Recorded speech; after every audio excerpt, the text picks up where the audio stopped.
Ladies and gentlemen, welcome back to Ottawa, Ontario, Canada for Capital City Bloodbath 2019.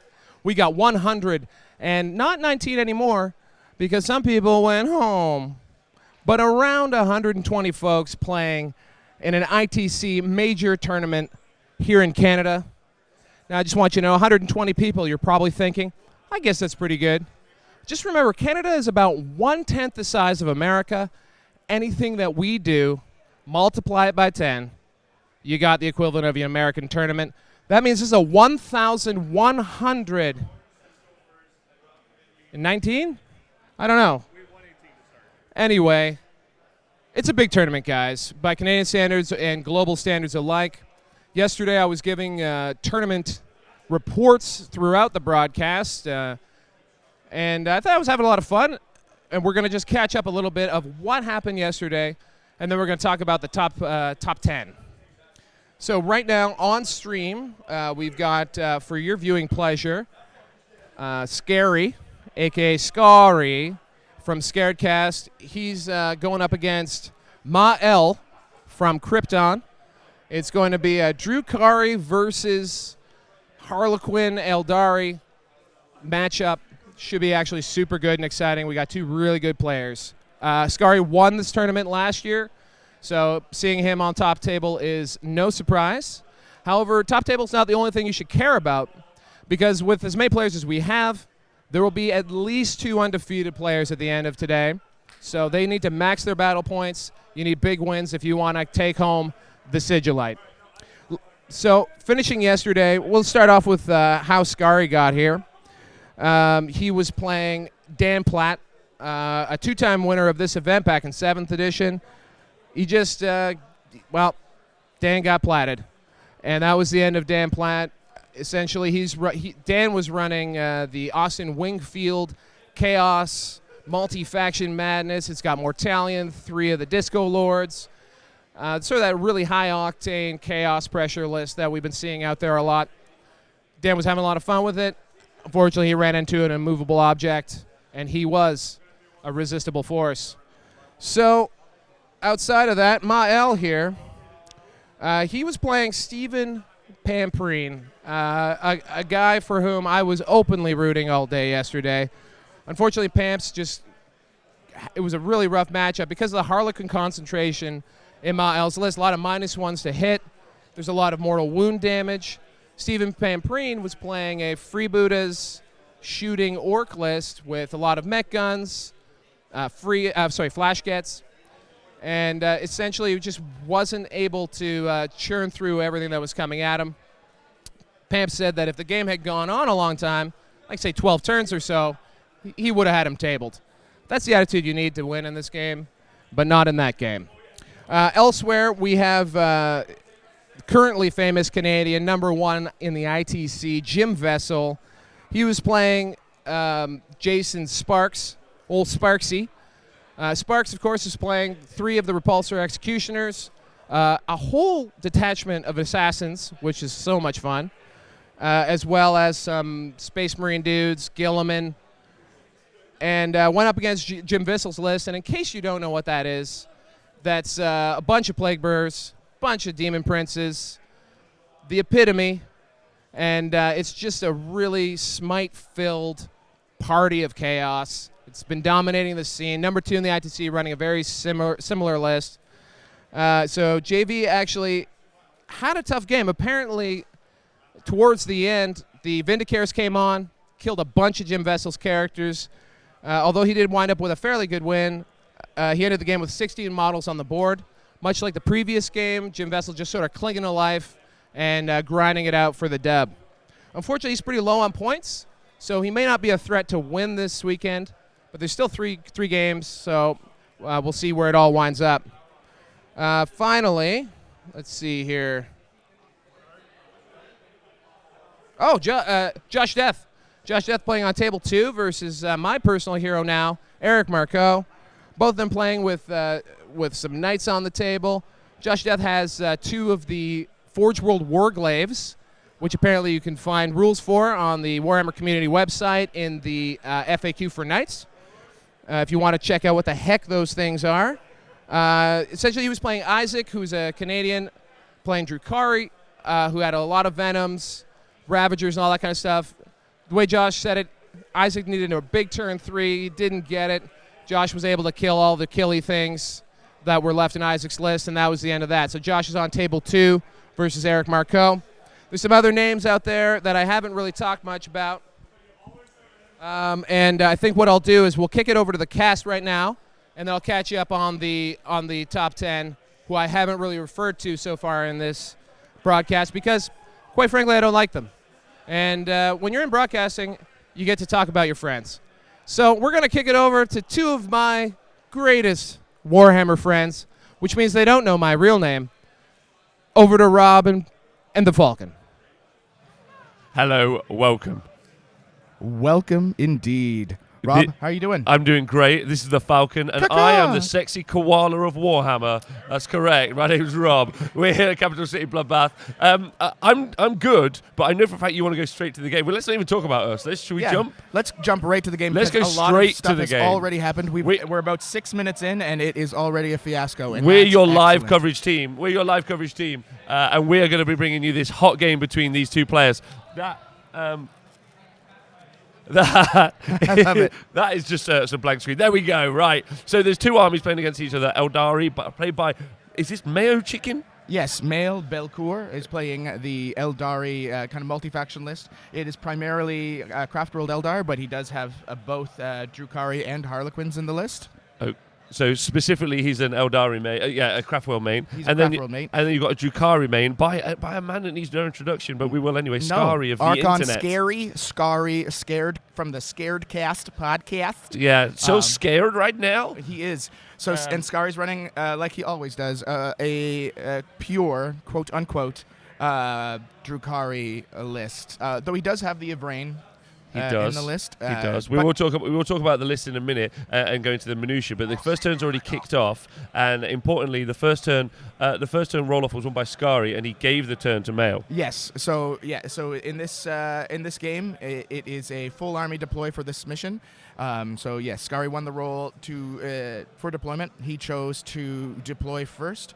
But let his opponent go first. Yeah, which means Mail's going first. So we will change to Mail being active on the sidebar there. So you should be able to see all the information, including secondaries that he's chosen, and also kill and hold more. There was a pretty impactful first turn though. There's a unit of Skyweavers right here that have moved forward, and we'll talk about them in a minute. There was also at deployment in this central area. There was 2 Death Jesters and Shadowseer, and there is the Solitaire over there as well, but I imagine he's moved away. We'll find out where he is in a moment. So he's playing pretty aggressive. One thing we should note, as soon as the game started, Mael, I guess is how it's actually pronounced, chose to advance his Skyweavers up like this. As Rob said, he popped the stratagem that gives him +1 invulnerable save when he advances. Scary immediately vected that, and then Mal vected the vect. A double vect. The double vect. The vexception. 9 CP immediately spent within 1 minute of the game starting. No one rolled a 6. No one rolled a 6. No one rolled a 1. So, and Scary did steal a command point, I guess, from it to go back up one of his. But still. So he's in the good spot, which is a big deal. Also, hi Nikos. Thanks for joining the knee stabbing gang. Yes. I appreciate that loads. Warhammer 4 Life, correct. So I mean that's a big start to the game, right? Well, for sure. And this is going to be a pretty exciting game. It is a mirror that isn't a mirror. Both players running, a very similar Drukhari detachment mixed in, but at the same time, I don't know. Skyweavers versus Venoms, very interesting matchup. 2 Hemlock Wraith Fighters over there, a Void Raven Bomber. It is going to be quite the exciting game. So I'm gonna slowly take us through the lists, and then we'll be able to try and identify on the tabletop exactly where they are for you guys. So we'll start off with Mail. Yes, Yeah. Mael. Belcour. Being in Canada with all of the French is hard. Our table boss, Max Dubois, big shout out to him. Yes. He's always correcting us on our French he keeps saying, no, it's Le Skyweaver. Le Skyweaver. Le Skyweaver, and As he also says, Le yes. Objectif. Why? So Le Scary is trying. Le Bonjour, Scary is bonsoir. taking off his clothing. He's very animated. We will get a shot on him sometime soon. But before that, Mayo, he's got a battalion detachment of Eldari, the Craft World, and they are Laytok Witches. is a surprise. What? Ally Talk, someone's actually running that No way faction? at all. What? Farseer in that This list. is my shocked face. 2 units of 3 Rangers, 2 Hemlock Wraith Fighters with Spirit Stones, and then the Drukhari detachment that you were talking about, Cabal of the Blackheart, which obviously allowed him to do the Vect that we were talking about. 2 Archons there, one with a Djinn Blade, 4 lots of 4 Cabalite Warriors, a Void Raven, and then 3 Venoms. And then what makes this different in this kind of odd mirror match here is the Harlequin detachment, which is Mayo has won my heart, and I'm rooting for him. Yes. I've chosen a side. You've chosen a side because of the Harlequins? I'm a huge Harlequin fan, huge fan. Love the narrative, love the lore, love the models, and love what they do in game. That Solitaire is a gangster. He's my one-man. Oh, he's a wrecking crew. It's all I care about. He's the best. So then he's got 2 Death Jesters, which are also great with the Solitaire. And then he has got Sky Weavers. He's got 6 of those. With they've got Zephyr Glaives and Star Bowlers. Star Bowlers, yes. The Zephyr Glaives are actually the Star Bowlers are actually useless because if you fire the Star Bowlers, you can't fire the Haywire cannons. Yep. So it's just a points reduction in taking them. But the Haywire cannon shots. So that's what's going to make the difference. 66 shots that on any 4+s to wound are going to cause a mortal wound. Yes. D3 mortal wounds. I believe it's on a 6. No, it's what? On a 6, it's D3 mortal wounds, yeah. And that's this unit here. Now they are going to be, oh, there we go. There's Scary right now and Mayo. Look at them, animated. Yeah, right here, Scary. Yeah, there he is. He can play up to the camera if he wants, but he's pretty famous. There we go. I like my Eeyore. Look at it. No, don't love Scary. No, I refuse. This is my guy. He's so beautiful, and also he's a bit of a joker. Oh, look at him. Because he's playing Harlequins. Yeah, you say that, but I mean, Scary's a national hero. I know you're not Canadian, so you don't which quite understand nation? it. The Canadian nation. Oh, are you a nation yet, or are you still a colony? Hey. There was a whole World War II thing where we went out on our own. Deal with it. So let's move on. Let's see what Scary's running here. Okay, no problem at all. So he is running, again, a Drukhari detachment with a Cabal of the Blackheart with an Archon, and then Yvrain. We'll talk about that in a minute. And we've got 3 lots of 3 Cabalite Warriors. You've got Lamian. A Lamian. Ooh. And then there are 3 Ravagers, and there are 6 Venoms as dedicated transports. Now they match up with those, and the Skyweaver is going to be interesting. Their vehicles. Yes. So that's what the Haywire is going to do the damage to. Then you've got 2 Homunculi, which is nice because normally you see a Homunculi in Urian Rakarth. Yeah, because he just adds so much generally to these lists. But Scary, I believe, is trying to save a little bit on points here for everything else he has in his army. Because he has 3 units of Rax, and then he has got 3 Talos there, and then he has an Outrider detachment here with Reavers, 3 Reavers, another 3 Reavers, and then he's got. I believe those are units of 4 because of the. Thank you very much. 2 units of 4 characters, a Succubus, and then some Scourge. Some Scourges. He loves Scourges. One thing about Scary, he refuses to run index options because he does play a lot of ETC style missions.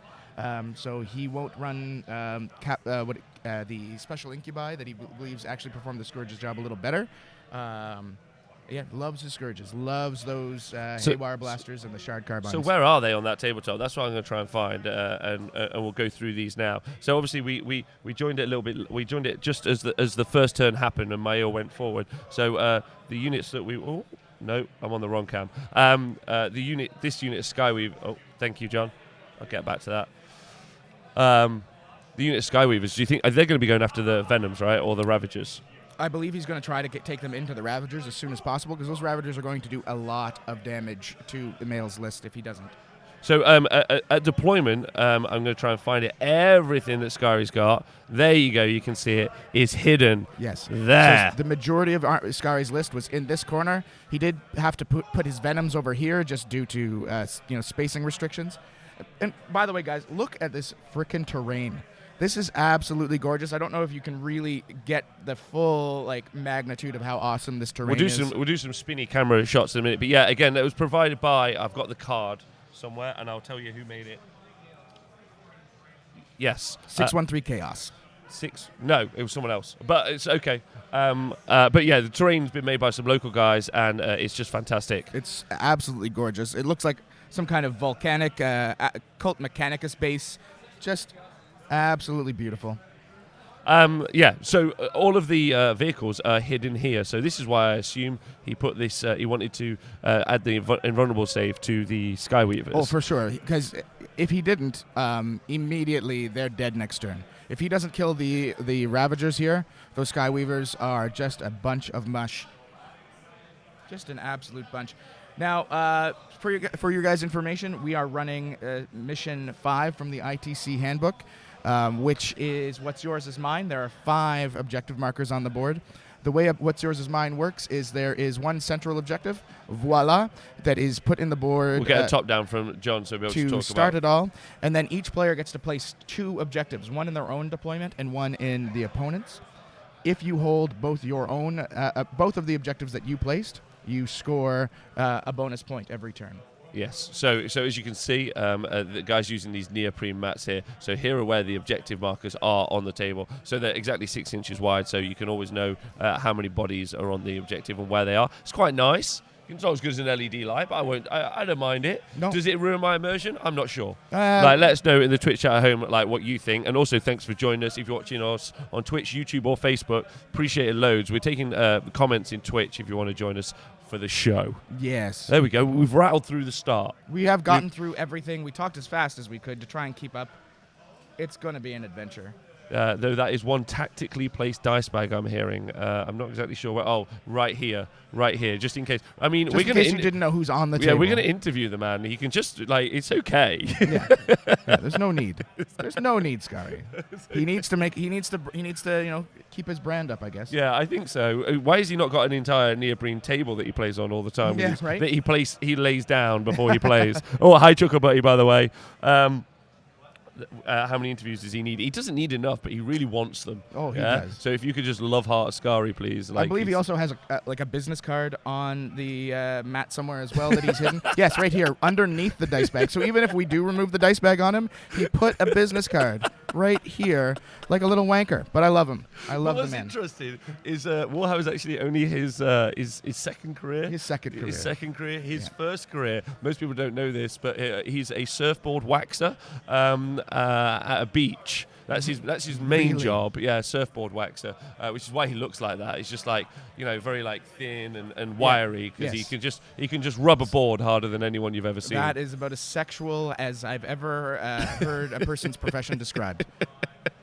We should call Saul. That's correct. Right, so let's look at some of the bully units that we're potentially going to see. Yes, let's talk about these armies a little bit closer. Oh, look, they forced Scary to remove his dice bag, and it didn't matter. It didn't matter. There was a business card. Because the business card is there. Strategic. Scary, you're a That's why he's so good at Warhammer. He's playing a move ahead. Yeah, he's playing 4D chess here. Yeah, he's got to push that paywall. Yeah, he's got to push that paywall. You got it, boys. You got it, boys, in the chat. Right. Okay, so let's talk about some of these big old bully units. I'm not sure if Scrivo has had a chance to get us those beautiful cards. If he hasn't, that's perfectly fine. We can talk about the secondaries if we're there yet. Yeah, we can talk about secondaries. I'm not sure if we are. The Scribs might be able to bring them up for us. So obviously, Mael's turn, as you can see. So these are his secondaries that he's chosen. So pick your poison. Recon and behind enemy lines. This is what I'm here for, the jokes. Although weirdly, the Falcon is both the jokes and the knowledge. So I really am superfluous to this. But I don't think that's true at all. I'm going to ask you to explain to me why he's chosen these secondaries. Well, I can tell you why he picked 2 of them. Please do. 100%. So recon and behind enemy lines, they are definitely objectives that you want to pick if you are a fast-moving army or a resolute army with a lot of deep strike. Something like Custodes. Sometimes you'll see pick recon because they can deep strike around the board, get their 4 corners, and you're not going to kill them anytime soon, right? But when you're playing like a mixed Aeldari or a Drukhari list with Venoms, Skyweaver jet bikes, you're everywhere, right? All he's flyers. He's up on the board all the time. Oh, that looks like a uterus. So let's...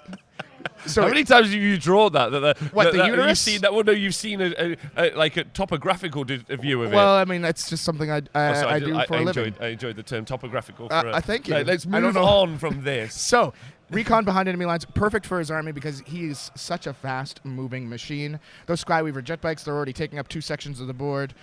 He's got his guys still hiding in the back.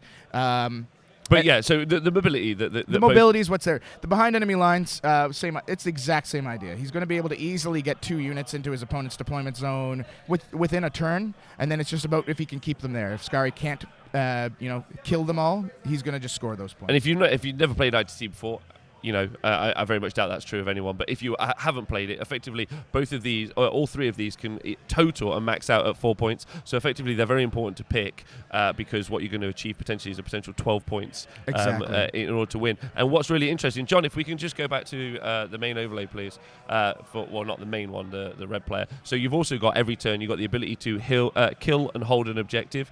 And then you've got your bonus point, which is the mission we talked about here. So you can kill a unit and you get 1. And then you can potentially kill the most at the end of the battle round. You end up with 2 points, and then that's the same for hold. So you could potentially have 2 there. So there's lots to play for every round, but picking up these 12 points from secondaries, I was told yesterday by a very competent Warhammer streamer, that would be you, Falcon. Oh, well, thank you. That's the difference that's going to make. And seeing as we're on the top table of in round 3, potentially for the win at this tournament, as Drukhari, as the reigning champion, picking those secondaries is quite important. It is, and I don't know. I think Mal did make probably the right choice here. Picking secondaries against any Aeldari faction is very hard to do. They don't give up a lot of secondary points. Have I told you how much I hate Eldar yet? Oh, no, you haven't, but I believe we have, maybe not on camera, but off for sure. But fuck them. Yes, I've also said that on stream. Because, yes, they're fucking assholes.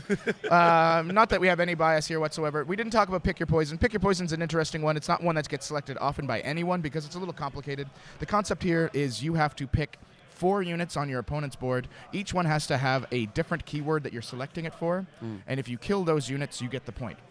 So Mail picked 2 of the Venoms.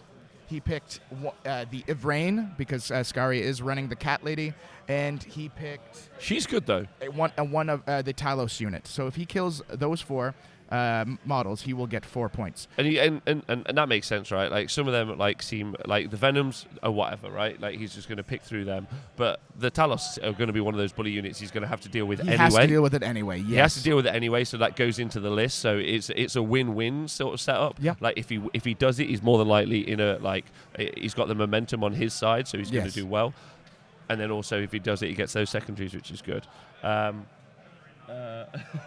not quite sure about that. We'll talk about it. Also, just a quick shout out to the Anvil of Wargaming. They've got a YouTube channel. Those are the guys that made the tabletop terrain that we're looking at now. Well, we were lied to by Max yet again. Yeah, and Anvil of Wargaming. But those guys got a YouTube channel. And also a question from Jacob Berry in the chat, and we are back. All of the terrain here is absolutely fantastic at the capital city. Bloodbath. All of it. We've been able to change terrain every round to what I would describe as display quality boarding. 100%. That's also functional. Yeah. And Canada, you are smashing it. And we haven't had to search hard. Basically, we can just walk over to the next table beside us, grab that, and all of it looks gorgeous. It's absolutely a stellar event being put on by this Canhammer crew. I can't talk any more gorgeous things about them. No, and the last time I saw terrain this good, Aceface, who's currently in the chat, was at his event when we covered the LCO at the beginning of the year. Yes. So that's the last time I saw good on you, Aceface. Yeah, terrain this good and functional. So that's important. We're still talking about the list, and we're talking about the points. Pick Your Poison's already happened. I think potentially 2 of the Venoms have gone down, but we're going to find some information from the tabletop. Great work there, Scribs. That'll also mean that there's a kill... Okay, there's a kill unit that's happened. That's right, Twitch chat. Also, Twitch, thanks for joining us. Thank you loads for being here. Right. So I'm going to start talking about some of the bully units that you can see on the tabletop because it's important, especially for the Pick Your Poison. Because the unit that we really have to talk about, I think, if you're looking at Drukhari's list, has to be those units of Talos. They've got Haywire Blasters, obviously, Macro Scalpels and Chain Flails, and they are normally the devastating part of the game. And then he's just got, I don't want to call it chaff, but those are the bully units for me, as I see them. And then you've also got thank you. There's a score update coming too. You've also got the Ravagers as well. But if you don't agree, then you can just let me know. But is it right that there's some information from the tabletop? Yes, we just finished a male's turn 1. and he was able to kill both of the Venoms that he had picked for Pick Your Poison, as well as score 1 point for Recon. What should be noted is the Skyweavers, who killed the 2 Venoms, then went in for a charge. He failed the charge by 1 inch, went to re-roll one of the dice, and Skari vected that. So which of the Venoms died here on the board? It would have been 2 of the ones that were over here. So he had 5 Venoms right there. 2 of them were the ones that were selected for Pick Your Poison. They managed to get picked up by the Skyweaver jet bikes. He also picked up a few Racks and a couple of Kabalite warriors. One of the Talos is also dead. So it was a really good shooting phase. Well, Talos, there's a Talos of the 3 dead as well. That is, yes, exactly. And where are the Talos currently on the board? That is a good question. I believe they're everything that. I believe John, there's only can I Venoms just here, get our cam, please? and everything else is in this kind of area right here. Okay, But we'll double check. We'll go down there. Thank you very much. We'll go down there and show you where they are, because the top down's a little bit awkward. And also, that's the thing about 40k, right? Especially turn 1, 2, backboarding happens a lot. Yes. Which is why it's necessary for us to do this. So you can see everything's just racked in here, right? And the Talos, right there.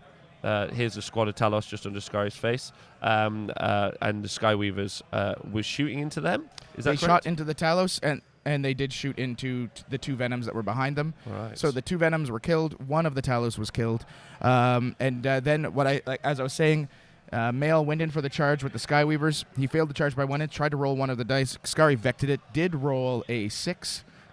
So all those CPs were used as well. So this is like almost all of his armies here, effectively. Yes. Other than the Talos. So if we can go back, we can go back to the top down now, John, and you'll see that we're going to start to see as we've gone into Skari's turn. So we can change the overlay to blue. You'll see that he's going to start. Do you think he's going to come out of this box, or is that not his plan? It's hard to say. He really has to deal with the flyers that are over here. So I wouldn't be surprised if his Talos come up here to deal with the Skyweavers. Because they have the Haywire and they have all the attacks. They should be able to clean up a lot of that now that he doesn't have an invuln save on them. He may move... they still have a 4-up. They just don't have the 3-up that he wanted. He'll probably also move the Venoms into them.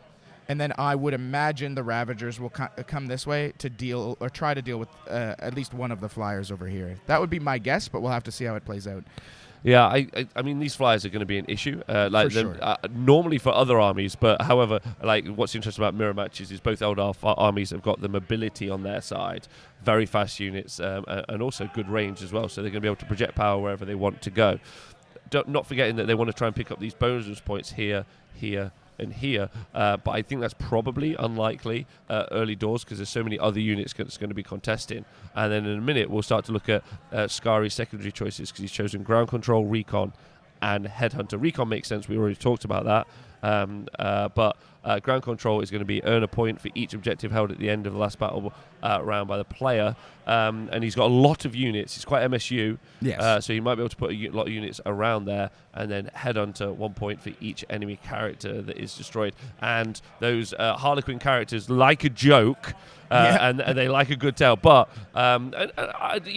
they're not necessarily easy to get to normally, but neither player have particularly strong board control because they've got very small units that are going to be able to nip in and get characters. Yeah, you say that, but Skari's list is actually essentially built for board control, which is why targeting those Venoms was actually a really good choice by Mael.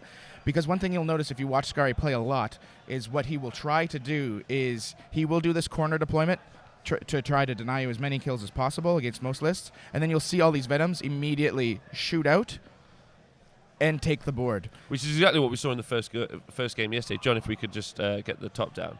Thank you. What we saw in the first game yesterday, obviously, is someone put some characters here that they thought was safe, and the Orc player just flew forward and then just sniped them. And that's what I mean about these Eldar armies. They're super, super dangerous, but board control is not something they tend to do particularly well. No, not against particular armies, you're right, yes. Yeah. And this I wouldn't call it a mirror because they are running very different armies, but these mirror Eldar where they're all running extremely fast-moving units, the board control is much harder to accomplish, right? Because everything here has fly. They're all just zooming around each other. You're not blocking out anything.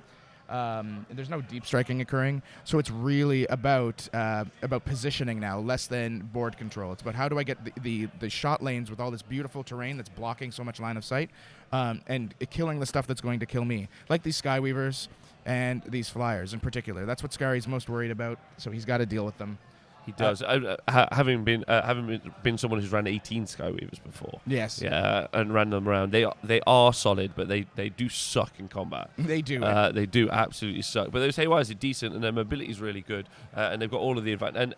And they've got some really good options as well to shoot up against Skari's army. So definitely a threat. But surely it's the Talos for me that like is just going to start running rampant because those Talos are here, and I feel that they're going to go in. Maybe Skari looking for some cheeky Overwatch to deal with them. Yes, I wouldn't be surprised if that's the case. Because this is Mail looking for some Overwatch to deal with them. Because that right there, that's a lot of shots that can come out. But that's also bait. Yes. Like 100%. That's there. Yes. Like I don't think he wasn't making that first turn move to just like leave it. No. So. This was his kind of an alpha strike. It was to come in here, do as much damage as he could, and hoping for the +1 invuln so that he may survive or may have a few of them survive that first round of shooting from Skari. Not getting it off. Actually, yes, getting it off because he had to waste the Vect. Really big deal for him because it does mean there's a chance that Skari has to put a lot more resources into them if he wants them to die. So now we're just kind of seeing Skari measure out, see where he can get his Ravagers, where he can get his Venoms. To try and get that board positioning that he wants. Do you think they're all going to go into those Skyweavers? I think at this point, now that we've seen some of the Ravagers move up this way rather than where I thought they'd go here, I think his whole goal at this point is to take out as many of those Skyweavers as he possibly can. To be honest, I'm almost certain that that's what the Harlequins are just expecting. They like a good dance, yes. A song and a joke, and I feel like this might be bait for a trap because I don't think Mail's already on 3 wins. He's got here through skill and talent, and if we do see the Skyweavers go down, do you think we're going to see some counter punching happen from any other units? Well, I think you will see these Hemlocks in particular come up, drop their stupid, ridiculous flamers on whatever they can. Because that will rip apart some units. The Void Raven Bomber is going to be able to do work. Where he's positioned them, they can easily fly over into this corner if they have anywhere to land with their pivots and just do some pretty massive damage on the counter. Mail does have 3 Venoms that he can use, which as you can see, he's kind of moved into the middle here to grab this objective and kept one over here. So he is definitely going for that objective control game right now. Yeah, so and again, I don't think I need to explain this to anyone, but you'll get points for every for killing unit, and both players are going to give away a unit point every turn. I would almost guarantee. They're very aggressive lists. Both of them, and they're also quite they're going to fall apart pretty quick. But there's also hold an objective and hold more per turn in this, and there's also holding your own, as said in the bonus point. So I think it's going to be a game of secondaries and hold. Yes. With kill just being what you do as a by-the-by to take it through. And Mail's starting salvo, he got 5 points on the board. Do you think that's good enough early doors? Yes, I think that's actually quite amazing for a first turn. Scoring the 2 poison points right away. I'm not sure if Skari believed that he would be able to get at those Venoms because I noticed when he was deploying them, he tried to get them behind. I believe when the Talos were here, the Venoms were actually kind of hiding under this rock. But I don't think he accounted for the Flyers being able to get line of sight because I do believe it was the Flyers that got the shots off. If we come back to my camera, John, we'll take everyone at home a little tour through the terrain, and you'll be able to see just how impactful it is in being able to block line of sight. It really is really quite high, and it's really well done. By these guys, the guys that produce it. So as you can see, that's the height there blocking through, which is why Skari hid all of his units behind this wall here. It's pretty impressive and was able to block a lot of line of sight for those units. So some really functional terrain that looks really nice too, which is great. And also, if you guys want any close-ups on anything, let me go tell you that this is my... These Falcon, these are my gangsters. Let me tell you, these are my guys. Look there at those they are. 2 Death Jesters and a Shadow Seer. Shadow Seer's own gun is absolutely great. I really rate that. A cheeky D3 mortal wounds as well. But that Shadow Seer's already got 2 wounds on it. I think that's what the 2 wound marker is. And I don't know where, and maybe Max Dubois might be able to point out where the cheeky Solitaire is on the board. And find out where he is, because he is somewhere hiding off screen. Perfect. I'm going to go find that guy because I don't think he's got any targets in the opposing army, but he definitely can do something quite well. There he is. Oh my God, thank you so Sitting much. on the objective. Okay, sweet. So there he is. The Iron Cure. Ooh, there he is. He's about to get... Oh, he's about to have a fight right there on the tabletop. I love this guy. Absolutely love him. Or her, but Solitaire, fated to die. Fated to die. And absolutely remorseless in the fact that they're going to do it. And I think he's about to get whomped. Is that the technical term? I believe the technical term is whomped. It does look he's got a few Reavers just hanging out in front of him saying hello. We'll see what actually happens there. So yeah, he is gonna just smash face, I think. So we've looked at let's look at the second. Oh, we've done the secondaries for Scary. Yeah. So now we're just in the mix. We are just in the mix. We're just in the mix, waiting for those rounds to happen. And it looks like Val, the master of disaster, Heffelfinger, is back with some more updates for us from our top 10. We're going to cut to him. When we get back, we'll give you some more updates on what's been happening in the turn. There's been a lot of sly movement going on. We're moving into shooting. When we get back, we'll tell you exactly how it all worked out for Scary, and we'll move on into round 2. The Val. Let's go. Thank you very much, guys. Val Heffelfinger on the scene, bringing you all the news from tableside here at Capital City Bloodbath 2019. Right now, about most of the top 10 or the top 5 tables are wrapping up their first turn, so I thought I'd give a little bit of an update.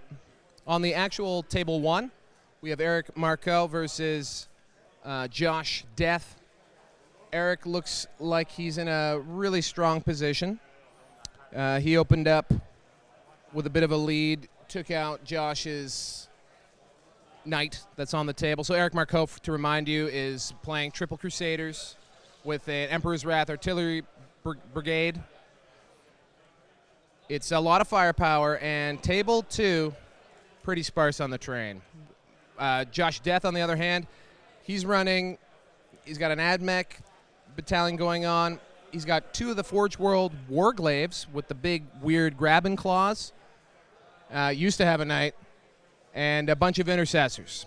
But a lot of that stuff standing out in the open, staring at some basilisk. And there are 3 really upset Crusader Knights on Eric's side of the table. So Josh doesn't have a very positive attitude about his outlook. I hope he keeps his chin up. But could be a quick one over on table 2. Meanwhile, we've got someone who I have not wanted to talk about. Fudge. I said fudge. That's right. This is a clean cast, guys. Diogo Pita, an acronym in his last name for pain in the ass, playing with the Team Happy colors today and looking quite happy for Diogo, which for anyone else is fairly dour and upset looking. He's playing with pretty much maximum Aeldari flyers. Lots of planes on the table. It looks kind of hilarious. So he's playing G-Sealer Cult, Dustin Henshaw. Dustin's got a couple battalions of GSC, looks like off the table, but he's got one with the Brood Brothers and some tank commander type dudes. They were on the table. He lost 1 tank, turn 1, which when you look at, I don't know if this is going to work. This is really ghetto. Can you read that? Can you see, does that play on the screen? Yeah, okay, so you can see a line of flyers there. So Diogo went first and just tried to zone out as much of the board as humanly possible. I'm surprised he only killed 1 tank, to be honest. They're kind of hiding out in some ruins. But so that's where it is. Anyone's game in that one. Then we're going to Tory Pete, who betrayed Cash Money Hammer, my team, to play for Can Hammer today. Knocked out one of my favorite players, Alex Stewart, in round 1. Who used to be a teammate of his. What a jerk. He's kind of in a mirror. So he's got Drukhari, got a couple planes, lots of Talos, and he's going into something very similar, except very grotesque Talos-heavy Drukhari list, being piloted by Jerome. Tori did take 4 points on primary, 4 points on secondary, in turn 1. Looked like he got a better alpha strike type thing going off. So maybe Tory Pete keeps the dream alive, a dream held only by him, a nightmare for the rest of us. Next we have Jim Vessel, looking pretty sprightly for day 2. Normally, he might be under a table at this point, essentially rolling dice with a hook shot onto the tabletop because he's so messed up. But he looks good. He's on his feet, made eye contact with me. I'd say the champ is as good as it gets for day 2 at a Warhammer Grand Tournament. He's playing against Tau. Unfortunately, I didn't write the name down. I'm so sorry to his his opponent. I'll make sure to update that later. But essentially, you got a big brick of chaos. Jim Vessel's very famous. Plague Bears and Demon Prince, an epitome swirling melee coming at a big gun line of Tau. This is something I'm sure Jim is very familiar with, and he's going to start doing his best to pick apart that castle. Now also we have Jeff Pandierda. I'm going to have to learn how to say his name. Just basically at a turn 1, he's playing Gene Stealer Cult again versus a Tau list. The Tau list is heavy with what look like hammerheads. So not a great choice as far as Tau is concerned to be going against GSC with. They've all like turtled up in a corner, just ceded the entire board to the GSC. We'll see how that one plays out for him. And then finally, we've got Eric Truck, a.k.a. Eric Scrivens. He's playing with Custodes, Mono Custodes, the Forge World, apparently not Alaris. Unfortunately, I haven't learned the name of that silly unit. But he's got no Caladius tanks, and he is still undefeated out there. He is currently working out his angst against what looks to be a pretty heavy Space Marines list. He's got most of his stuff in Deep Strike. That's worked really well for him so far in this tournament. We'll see if he pulls out the sort of mid-game antics that have done so well for him so far. His entire army right now is just sitting in 1 ruin, and the other half roughly sitting in reserves. Of course, on the main table, which we're about to get back to, we've got Ma'el versus Skari, the Titans of the tabletop. I haven't been able to actually pay any attention to this game, but I know 2 guys who have. That's right, Falcon and Robert Symes, the first and only. Over to those guys. I love listening to him talk. I also liked his appearance in the film The Blues Brothers. Yes, 100%. Yeah, he was just excellent. He just I'm on a mission from GAT. Look, welcome back to Capital City Bloodbath. My name's Rob, and I'm joined by the Falcon. Kaka! And we are doing some coverage of Mail, as Val so excellently said, versus Skari. So you've got 2 Aeldari mix armies, but you've got a more Craft World heavy with some cheeky Harlequins mixed in for Mael. Exactly, and a little bit of that Drukhari himself, but not too much. About 500 points of each, with a good 800 or 900 points of Craft Worlds handling the heavy lifting for him. Absolutely, and then Skari of the internet has got a big Drukhari list with some cheeky inclusion of some Craft World elements. Yes, yeah. So there's a nice one in particular Inari element that he took, the Evrain, which you can now take and not break monofaction rules per the new Inari rules if you just take one of the characters. Which is so nice that they did that in a White Dwarf. Yeah, for sure. I'm glad that they decided not to allow you to get it in any other way, but through a monthly subscription. Yeah, that seems absolutely fine. That's like all of the paywalls in 40k. So anyway, and that's why the 40k stat show is one of my favorite shows, because it's completely free to listen to. Well, thank you, and as is the Honest Wargamer for me, because I don't have to pay you any money unless I really, really want to. I wouldn't. We'll just waste it on Timbits and hookers. Well, Timbits are for one particular man that's standing just above me right now, because he's gone through about 15 already to everyone else's 1. Ron, Max Dubois. We're going to have a Timbit counter for you as soon as we can. Yeah, he lives on Timbits. Yeah. So we've already had the first turn happen for Mayo, where he took a unit of. So you had Skari deploy a currently all of his invisible unit, by the way. Yeah, a unit deployed all of his army basically behind this piece of line of sight blocking terrain here. Then Mayo taking the first turn, what he ended up doing was taking a unit of Skyweaver Jeff bikes from the Harlequins, moving them here, shooting, taking out a Talos, which is pretty big. There's a unit 3, and they're a big bully unit. You got it. He also put now here, and we'll talk about it a little more in detail. So he did kill a Talos. He put a number of wounds on some Ravagers over here that we had missed. He put 7 wounds on one of the Ravagers. He put 3 or 4 on another. I think the problem here is he did a little bit of split firing. It's just like life. You just have to commit to a place that you want to do a thing. Exactly. That's what I've always said. And then one other thing, Skari did have 2 Venoms that were for pick your poison that he hid behind these rocks beside the Talos. And what we're now learning as we move into the end of this turn 1 was that Skari really played those as bait. This was a big trick. Really? Yeah. Wait, what did the Talos is bait? No, these 2 Venoms. Because as soon as he got picked for pick your poison, he puts them out here. We thought he was doing that because he thought they'd be hidden. In retrospect, he really was trying to force these flyers this way. This was all intentional. Nice. Because now the flyers aren't over here. And what this allowed, because one thing I said, those Skyweavers are invisible now. It's not that they're invisible, folks. They're fucking gone. They're gone. They are gone. Yes. So Wow. Skari lit those mother truckers up. He hit them with everything in his lists, and not enough 3-up invulns were made by Mail. Mail was able to shoot on death with them with the 4+, but he didn't do a whole lot of damage in return. Not a lot.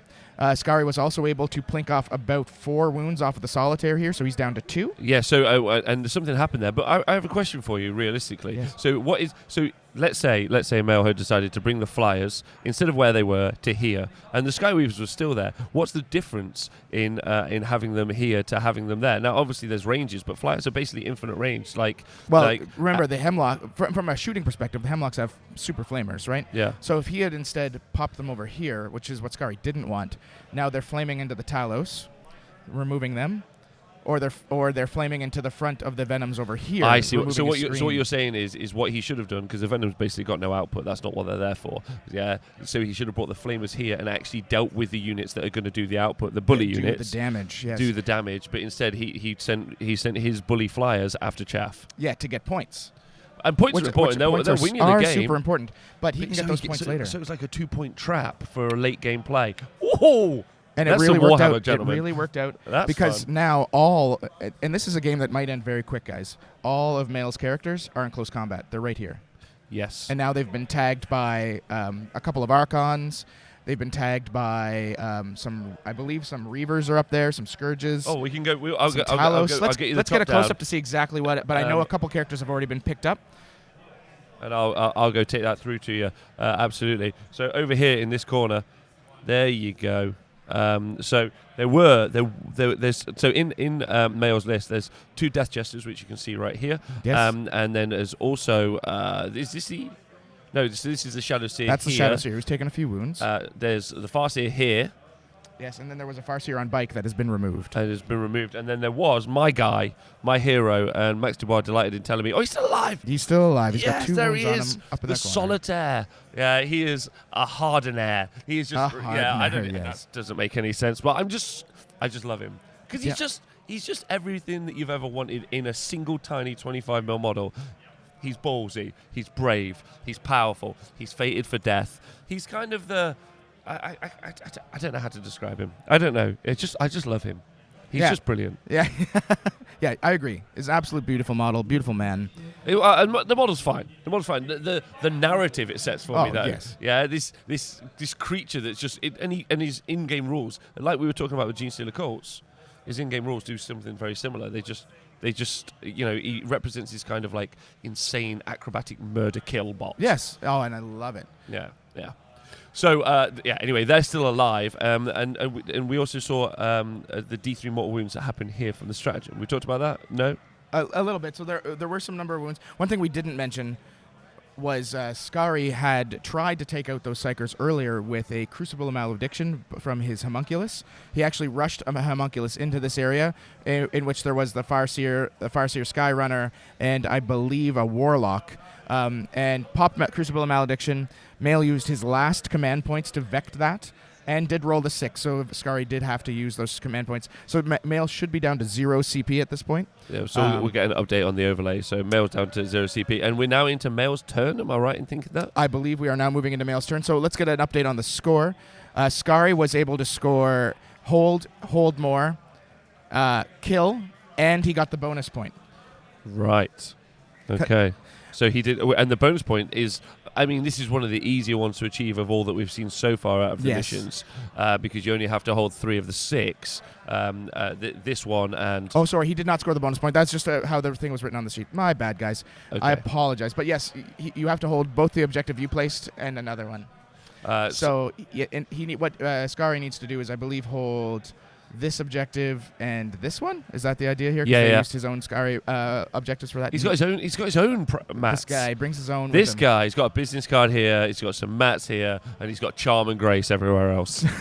So Skari was also able to score a point for recon, and he scored a point for headhunter for killing the Fireseer Skyrunner that was in the middle there. Wow. Okay, so we'll get that score updated for what his. So his total is more than 5, right? I believe it is 5. It's 5. Okay, so 3 and 2. So, but both big scoring first rounds from, which makes sense, right? Both armies incredibly mobile and able to achieve those. Exactly. Where it's going to fall apart is going to be late game, and the Skyweavers going that early. Yeah, I mean, I believe Mail really would have liked to keep those Skyweavers for another turn, especially giving them that 3-up invuln, managing to Vect off. He wanted at least a couple to survive so that he could use them to kind of tag around the board after they did their damage. But what did they? I mean, I don't know. For me personally, it didn't seem like a trade that was. I don't think it was worth the trade either. But I don't think he thought it was going to be a trade. I believe he really felt that either Skari would have to put way more resources into them than he ended up having to finish them off, or he would have 2 or 3 remaining, and then he could just jet off and start using them to grab objectives instead. Oh, and not to second guess Mail, but I played with those jetbacks quite a bit. Yeah. They will fall down in a stiff breeze. Yes, I'm quite sure. Even with a 3+ invulnerable, especially against a pure Drukhari like this that has just so much DACA coming out from those Venoms, from the Ravagers, even from the Archon Skari himself. Which, I mean, if you've ever watched Skari play, he does actually. Pump up his Warlord whenever he's about to do anything. Oh, so he motivates him emotionally. Yeah, before he rolls dice, he'll be like, "You can do this, my lord. You can do this." It's really weird. Skari's a very interesting individual, but everyone loves him anyway. No one would say emotionally disconnected, but yeah, maybe a little bit off. Maybe a couple cards short of the full deck, but he is emotionally connected to his Warlord. Yes, thank you, Max, for informing me of that. Really emotionally connected. Yep. Okay. Everyone in the Twitch chat, thanks for being here, by the way. Just want to shout out you guys again. Let us know who you're rooting for if you want any close-ups on any of the units. So what does Mail do in his turn to pull this turn back? Well, Mail is going to have to start doing some damage for sure. Right now, he's got to think about his positioning on his Venoms. That Solitaire is going to have to do some work. As you can see, he's kind of moving him up now. To try and deal with these Reavers and Skari's characters that he has in here, the ones that helped clear out all of those Skyrunners. And then I think the big thing is going to be, what do these flyers do? Where does he put them? And we're about to find out. So, yeah, I think, maybe he's going to put this in this gap that his dead unit left him, which is exactly. Quite fortuitous. And that's kind of like, that's where he's looking. I mean, it does look like Skari's helping him out, work out on the positioning and the pivot. To make sure that there's no shenanigans, and also, just be a good guy. Because, guys, when you're playing a game of Warhammer, especially with a big table with tons of terrain like this, it's always nice to help your opponent talk things through, because then there's no issues with intent, no issues with people saying things are bad. And, Skari even managed to balance it on top of the most ridiculous rock. I'm sure there are pure skills. We'll get the. I'm sure there are Warhammer fans out there that are absolutely furious that is something you can even do. John will get us the top down so I can show you how. Is it moved off? No, I believe they decided just for wobbly model purposes. No one wants to have it wobble off. So they placed it to make sure it could be placed. Once it was able to be placed, they took it down because it is a well-painted flyer. I'm not going to say it's eBay Pro painted, but it's a good quality. He doesn't want to lose it. I just want to absolutely mirror the feeling that Ty Winning has in the chat that an Eldar and Eldar war is the only war I ever want to see. I want as many of both sides to die as possible. Oh, for sure. I mean, they're absolutely terrible creatures. I don't know why their ears are the way they are. They've ruined all of Sickly, society. kind of a They sickly created pale the colour. weirdest god. Yeah, they're super odd. Yeah, Most they of the- have made the weirdest god. Yeah, most of their players are just in general have odd social lives. I And mean, also, I don't know. if you ever accidentally left like a banana in your bag for like a long while or Yeah, something, yeah. that's a bit like what their spirit stones are. They're like just awkwardly collecting the souls of people. Yeah, like, awkwardly collected bananas. they're just a collection of odd bananas, and now they've created a god of dead bananas. The dead banana god. I like it. I like it. The incarn, absolutely. So, I think that Rograx feels personally attacked, and that's personally okay with me. as an Eldar player, if you are an Eldar player, so fine. yeah. And also, Tom, you're great. Also, Lojax, thanks for subscribing. Thanks to anyone who subscribed to support the show. It really means a lot to us. It helps us do events like this, which is really fun. John, I reckon we should check the players out for a second. If you've got Let's take a look because they're running around. They're having a good time, by the way, guys. You can't really see their faces all the time, but these two are laughing it up. They're super good competitors. They're talking each other through their turns. Mail is constantly throwing his can I hands also in talk the about air. the speed of the when we want to watch the tabletop during the break while Val was talking? The speed at which both players are playing. Now there is a chess clock to the side. Yes. They're both absolutely comfortable, but it was just super quick, like really fast, but also really engaging. So they were Both these guys know what they're doing. This isn't like every placement is done with purpose. But also like efficiently. There's no real shenanigans. There's no trying to figure out where things are. They're just really good guys. I mean, they've already played through one full turn. Each player took, I believe, only 10 minutes, and that's for the first turn, which is usually where you're going to see the I tell you what, longest I'm event enjoying the happening. commentating because of the pace as well. Yeah. Like I mean, it makes me talk extra fast. I've had to have a second coffee. Also, if anyone wants the list, you can just type !list, and the Falcon's been good enough to host it on the 40kstats.com, where you'll be able to see those lists, which would be fine. Or if you're French Canadian, le lists. Le lists. Wait, yeah. white. Yeah. I think le list. I've been Max Dubois, Table Boss, has been helping me. Yep. Learn French. He's made us both bilingual within seconds. I Fully bilingual. I could do this entire stream in French. I'm just choosing not to at this stage. La meta, oui. Yeah, bonbon la poupe.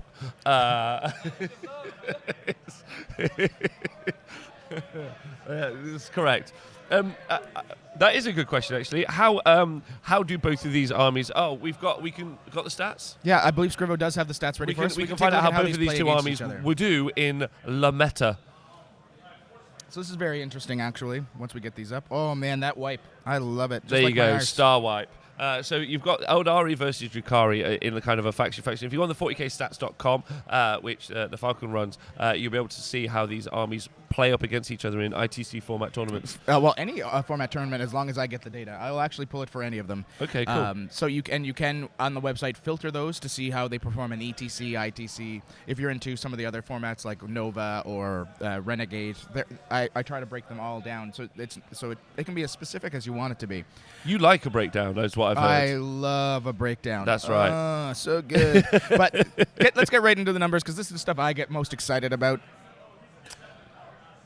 So as you can see here, monoliths is how many times we see these armies or these factions as monoliths. I think since the spring FAQ, Exactly, in any ITC format events. Yes, and the reason why that's important is because it was around the spring FAQ that the ITC made the decision to, and it was just slightly before, but it doesn't matter, decided to make the decision to move to best in faction, being you have to have a pure or a mono faction list entirely to get that best in faction points, and that completely changed the structure of lists that we were seeing. The American crew just making sure we segregate the factions as much as possible. Exactly, that's all they want. They don't really like allies, as you know.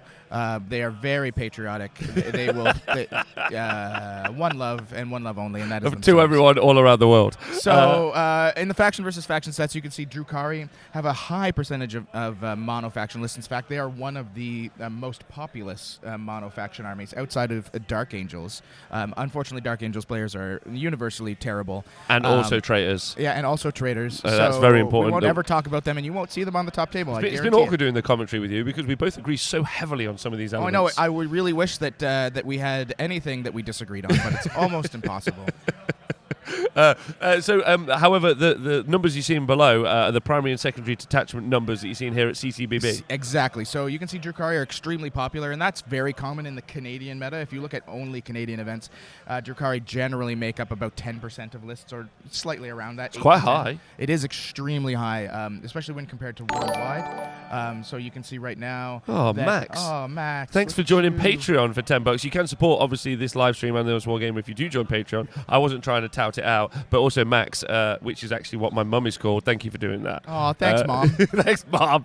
So Drukhari do have 8 primary detachments here. They have 14 secondary, and they show up in 10 lists. Whereas Aeldari, and in this case for the Aeldari, because Mail decided to use a mostly Craft World Eldar list, we're going with the Craft World percentages here. So Craft Worlds, 50% of Craft World lists post FAQ have been pure Craft World. They still love their allies.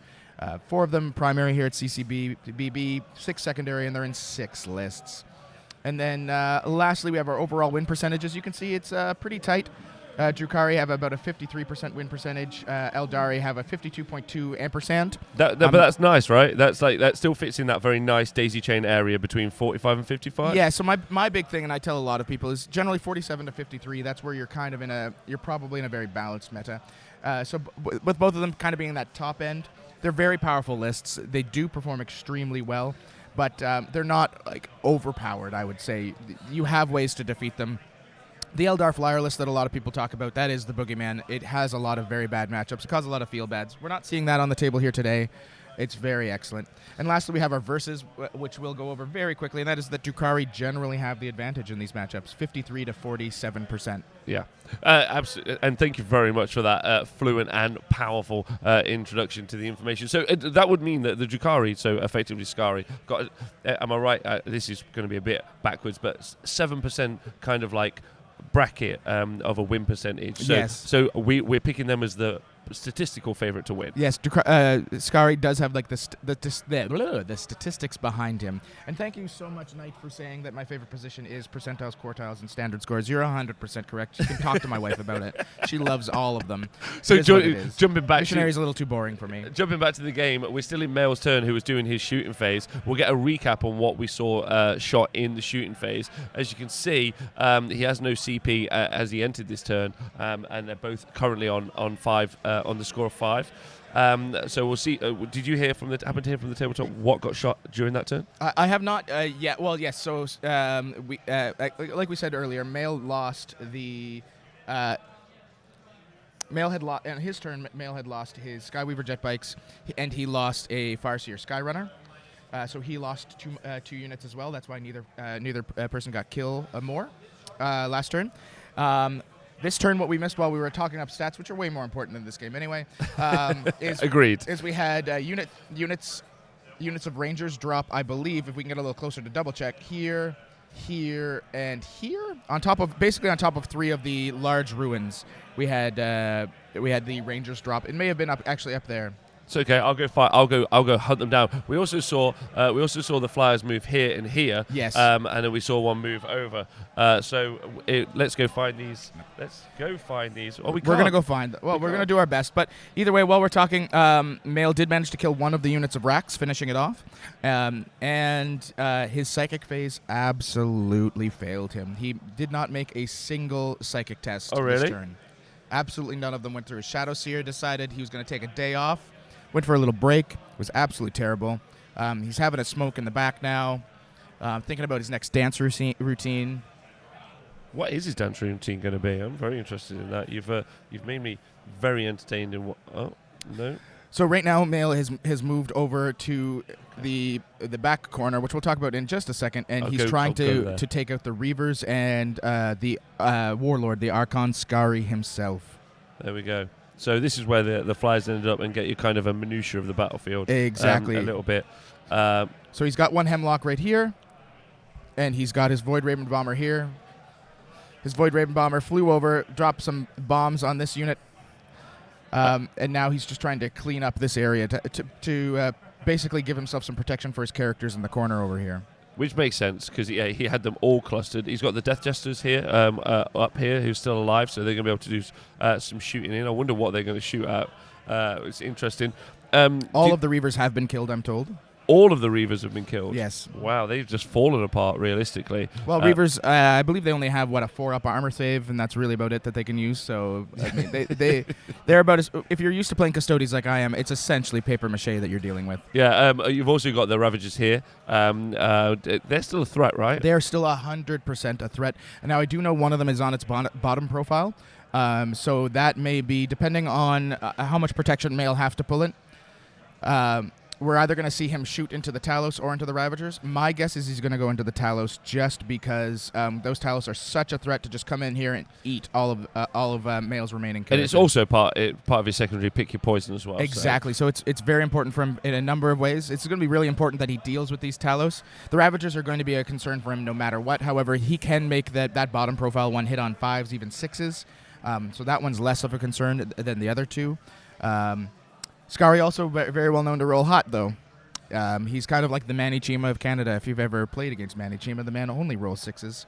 I mean, that is the way you win tournaments, realistically. It is. To quote our Age of Sigmar show host, Speckles, he says he designs Armalists only to roll 6s. Yeah. I feel that's a poor decision in Armalists building, but we disagree on most things. Oh, that's good. I'm glad that you disagree with somebody. It seems like you're generally an amenable fellow that has never had an argument with a single soul in his life. No one that has described me as an amenable fellow ever. Everyone who's listening to the Twitch chat's like, who the fuck have you been talking to? Well, you don't understand. Once Rob's in Canada, he's become a completely changed person. He's met I tell you what, you super guys, polite fellows. Listen, I act as I'm treated, and you guys have been a brilliant. And specifically in the chat there, Canhammer TV. So Darren, the organizer of CCBB, but also the guy that's been helping us out all weekend and showing us around. Listen, he's one of the nicest people. Also with just a hilarious set of stories, much like the Falcon sat next to me and Val Heffelfinger. I've just been inundated by talented, excellent men. Can't wait to hear the stories of Mac Dubois gallivanting around the world. Exploits. I don't think you want. It's mostly just violence and prostitution, as far as I understand. On penicillin or Timbits. Hard to say. So it looks like the Void Raven bomber went into the Ravagers and picked up the one that was almost down. So one Ravager has been pulled from the board. Of the 3. There were 3 initially. Oh, there were 3 initially. So one, I believe, has been pulled. The Hemlock Wraith Fighters, the one that was here, did go into the Talos, like we said. I don't know if any wounds were performed. We'll hopefully get something from the pit boss there, or maybe get a close-up to see if there's any dice on the 2 remaining. Yeah, I could do that. Give me the power, Scribs, and I'll go zoom in, and we'll go see what the scores are there. I believe we've already moved on to the close combat phase, so we're going to see what he puts into them, if the Solitaire or something's going to run in there. So he's moved towards the Talos. So there you go. You've got the Solitaire there who's decided to womp in and go do the work. Oh, camera is having an issue. Is this a Solitaire? Oh, no, Solitaire was over there originally. Yeah, so he did move him, but I don't think that is the... who is that? Who's that sexy fellow? Who has charged into Max Dubois? Could we just find out who's charged into the Talos, please? Yeah, what hit those Talos? What hit those boys?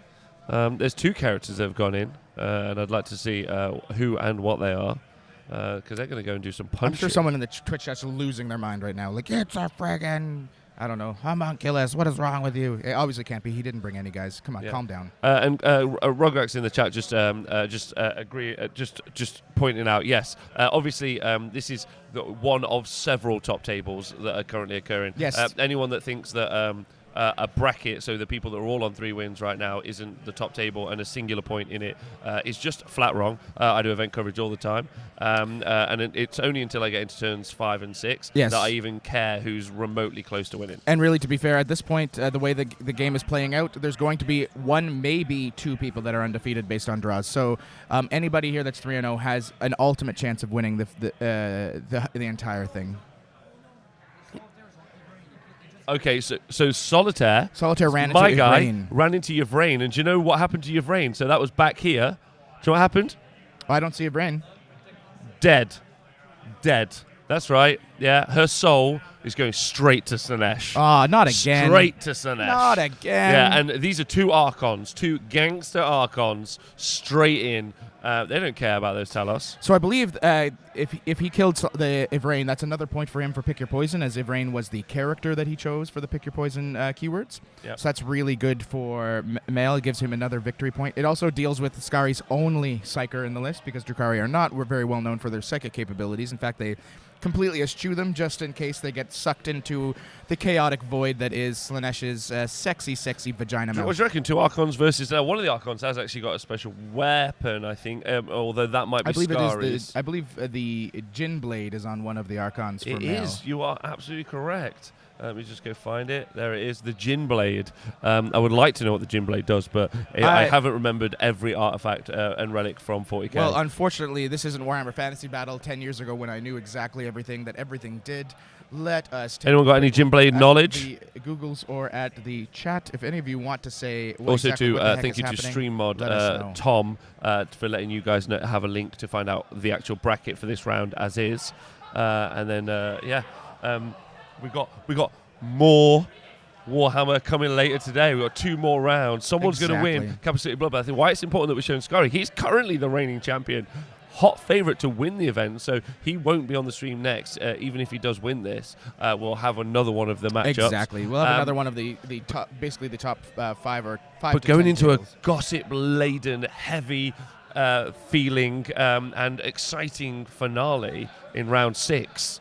6 games, you lucky 6 devils. games. So it does sound like one of the Archons was picked up by a male, the one that had the Shadow Field. Scary has lost one of his 2 Archons, as well as the Avrain in this round of close combat. I don't believe any of the Talos were picked up in the end, despite the shooting that was put into them. So they're still healthy and getting ready to go do some eatins. We're going to get an update here for the top of turn 2. So yeah, you're right. Like earlier on, as we talked about these flyers, had they not come here for the Venoms and they'd gone over and started dealing with the Talos, those Talos now are just running rampant. They're going to be, for sure. So we still have 2 Talos in this general area. They're probably going to try to mop up those characters that Mail sent in to deal with Scari's character bomb. We'll have to see what happens. We're just Scari's moved into his movement phase. We're about to get a score sheet right now to see exactly how everything played out for Mail. We've got it right here. So Mail, so far at least, This is by the way the top of round 2. Sorry, we're moving into the bottom of round 2. Yes, Yeah. but it was the top.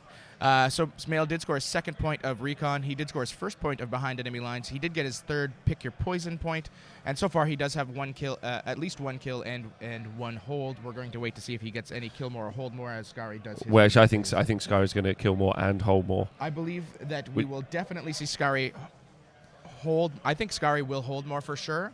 I don't know if he'll get kill more because Mail did apparently get 5 kill points this turn. Wow. Okay. Picking up Ivrain, picking up an Archon, picking up one of the Ravagers. I'm not sure what his other 2 points were. We'll get possibly a couple of Venoms or the Rack. No, sorry, it was the Racks that he picked up.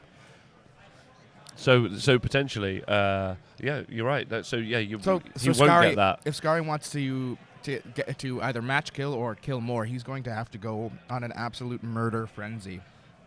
Yes, he is going to have to go on a murder frenzy. And is he going to be able to pick them up? So the planes are obviously the threats, right? So these vehicles, see these planes here, Yes. like taking them out is something that... Those are definitive threats that are on the board. And arguably some of the only definitive threats that are left on the board. And we also have to remember, Scary is trying to get Headhunter. Most of Mail's characters have been wounded. The Solitaire is on 2 wounds. I believe the Shadow Seer is also down to 2 wounds. So those are easy kill pickups for him. The Death Jesters, I believe, are at full, but they're kind of hiding.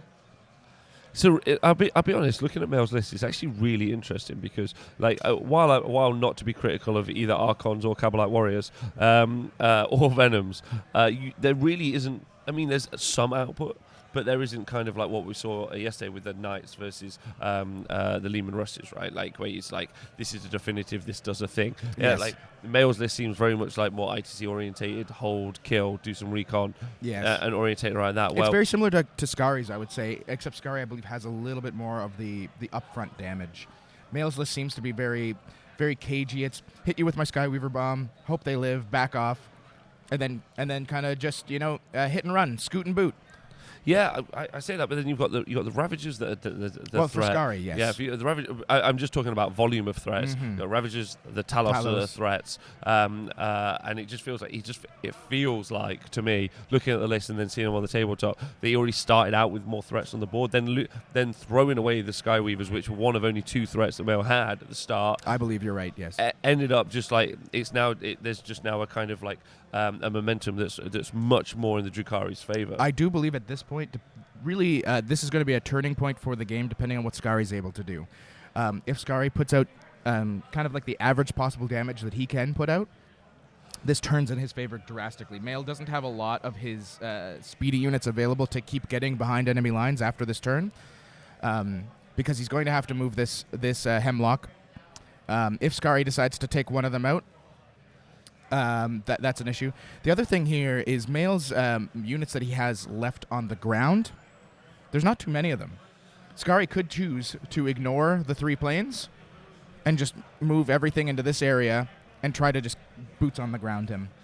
Yeah, And okay. just win the game that way. That makes sense. That So is a how much potentiality. does he have left? Let's get Let's that see if we top can get a down. close up in this area here Yeah. and see what he has left. I believe he still has a Venom hiding in this area, but he'll be very low on model count on the ground. He will be, but like I really do with feel a very good turn. okay. It was a very solid turn. So there you go. So This is the majority. Mail does have a Venom down this way that is in hiding. But yeah, this is the majority of what's left of Mail's army is in this little ball on Wow. top of the Flyers. not So much. if Skari does want to move into this area with the Talos, with his remaining characters, get his Ravagers with a good line of sight down this way to take some pot shots, that may be his plan, is to just wipe out the remaining Venoms that are up here, and then get his close combat and try to finish off the wounded guys he's got in the back corner. So there were also some Rangers deployed that turn, right? Yes. By Mail. He does have 3 units of Rangers. There's a unit here. I believe there's a unit in the top corner over here. And then there's another one here. So he'll have to be able to pick those off as well. It is a thought I know that's going through Skari's head. I believe he mentioned it. I believe he did just vocalize it, that's something he is considering. We'll have to see how it plays out. Yes, for me personally, I think there's still quite a few. I would just start to, because he can clear them off later. Yes. And I feel the planes. He's got the tools currently to deal with the planes. It's going to be very interesting to see what he decides. And not letting Mail have the swing back, like just some good rolls and some bad invuln saves, and it swings back the other way. I will say this turn he has to kill the Solitaire. Skari needs to finish that Solitaire off. It can't have another turn. He's just going to hide, dodge, weave, duck, dive. He can just avoid everything, even auto hit flamers somehow avoid. Yeah, somehow he dodges the auto hits, somehow yeah. dodge and avoid, because he is great. I think we can actually look at one of the, in my opinion, one of the most impactful units that we've seen in 40k recently. John, have we got the unit card for the Talos? Because I think it was, like we discussed earlier, an early mistake potentially in not just trying to clear them out a little bit more. I believe you're right. And now they've just bullied their way up. They're here again. They're just going to smash here unimpeded, realistically. And that'll probably be a couple dead, at least a dead Solitaire, if not a couple dead Death Jesters as well. It will be, and I'm sad about that because those Death Jesters are hilarious fun. I do enjoy the Shadowfall relic for the Dreaming Shadow Death Jesters, which Mail does have in his list. It is a hilarious thing when you get it to work. I don't want to talk about how I feel about Harlequins right now. I feel just points reductions and it's a viable army. Although I do love the gangster run and shoot nature of the fusion pistol transports, just running around, just pretending it's a hip hop video from 1995, just doing sidebys and just firing at people. And pardon me, yes, you're correct. It is Curtainfall, not Shadowfall. I get too excited about other things. Curtainfall. It's a good name. But yeah, so as you can see on the screen, well, kind of on the screen, is those Talos there. I've already got the camera set up for you, John. Oh, no. Or I haven't. Let's go find out. Yeah, those Talos. These things have been, especially in the UK, Mr. Mark Crumblyhome, if you're listening, yes, was taking names of them for a while. And I played a couple of Drukhari players who aren't him, and I know that they're very, very popular. They're just devastating and so tough to deal with. They are, and they can deal with basically any type of unit. Oh, the Solitaire. Solitaire has just been picked up, as well as one of Mail's Venoms by the sounds of things. Okay, so we're into the shooting phase for Skari. Yes, well, he no longer has a psychic phase with the Cat Lady gone, so it was just Good. basically move, reposition, and then get right into that damage. Oh, there we go. There's our Talos. There's a Talos. Guys. Look at those guys. So they just are crazy. 3-up armor save. They have, and because obviously they're in Prophets of the Flesh, they're going to have this 5-up invuln save is actually a 4-up invuln save. Yes, which is just crazy. Their movement 8 is good. It's absolutely incredible. The fact that they also fly is a thing. Yeah, they fly, so they just move over their own screens or Yep. someone else's screens, and they're just tough as nails. They're just really tough, and they look scary, and they're super weird and creepy, and I don't like it. Well, it is what it is. Let's get to the top down again, John, please, if you don't mind. So Tywin says, Talos just wants to give out free hugs. Is that so bad? Yeah, they're hugs I don't want. Yeah, they're definitely, just like Max Dubois' hugs, they're hugs that I do not want. I imagine he's an affectionate cuddler. He really is, but there's a lot of muscle under that fat, under all that Timbit, and it just isn't as comfortable as I'd like. I did not know the French were so in love with Timbits. Scrivo is ripping into them now. He's trying to get as many as he can in. He's like a starving South African child. He knows that Max is going to come back over soon. He's like, I need to get my sugar in. I'm not sure he can say that, but that's fine. That's wow. You say things I say. I do say things you say. It's like we're the same person. Oh, it looks like Val is coming back over. Oh, here he comes. His face is deep to within save his cell us phone. from talking about anything else. The man of the hour. Let me tell you, one of the things most people don't know about Val Heffelfinger, he has a variety of shirts that look like they're from like a second-hand shop. Oh no, they are from a secondhand shop, but they're from a premium secondhand shop. Premium in York second-hand Mills. shop where they're actually only the shirts of ex-millionaires Yes. that lived by beaches. Yes, and you have to pay more money for them than you would have. If you bought them new. And because of that, here he is in said shirt, the gorgeous Mr. Val Heffelfinger. He stole it from my mother. Thank you very much. The shirt actually reminds me of a pillowcase set that my mother used to have, and fills me with nostalgia. So thanks for dragging that through the mud. Appreciate it, guys. So we're going to, my name is Val Heffelfinger. This is the Capital City Bloodbath 2019 in Ottawa, Ontario, Canada, which is very hard to say. Okay, so we're just going to do a quick update here. First up, we've got, I didn't really look in detail at what was going on with our actual top table. Looks like Eric has it well in hand versus Josh Death. So the member of the Canadian ETC team, highest ranked, there's actually a couple of them right now undefeated. We've got him, we've got Dustin Henshaw, as well as, that's it, I think, unless the one I forgot. Anyway, so in the Eric Marcoux game, we have essentially 3 Triple Crusaders plus an Emperor's Wrath artillery detachment squaring off against an AdMech detachment with a Knight and some Primaris Marines on a very open table. So that's not drawn up very well. Maybe we'll get an interview later. Next up, we have Dustin Henshaw, also an ETC member, versus Diego Pain in My Ass. That one is very hotly contested right now. They just wrapped up the second turn. Of course, Dustin rocking the Gene Stealer cult with just a lot of tools. It's 3 battalions, I believe. Lots of acolytes. Some of them have the hand flamers. Some of them have rock saws. Lots of the characters, just things that come in that I don't understand. He also, though, has I believe actually it is a battalion with 3 tank commanders, which obviously start on the board. Diego on the other side, though, he's running 5 Dark Eldar flyers, 3 of the Razor Wings, 2 of the Bombers, and 3 Crimson Hunters. So that's 8 flyers. But he's backed it up with 7 Venoms in a Drukhari detachment. And a Venom might be the hardest 5 T5 wounds you're ever going to kill. So it actually gives it some stickiness on the board and a little bit of presence as well, whereas otherwise he would just be flyers. Sometimes you see those lists, just got some characters and that's about it. So right now Diogo looks like an early lead on primary, about 6 points there. Dustin, however, is hanging in there, 1 point ahead on primary. He's got 6 to Diogo's 5, and just slowly building. He's only got 2 points on secondary. So it's still tight game going into turn 3.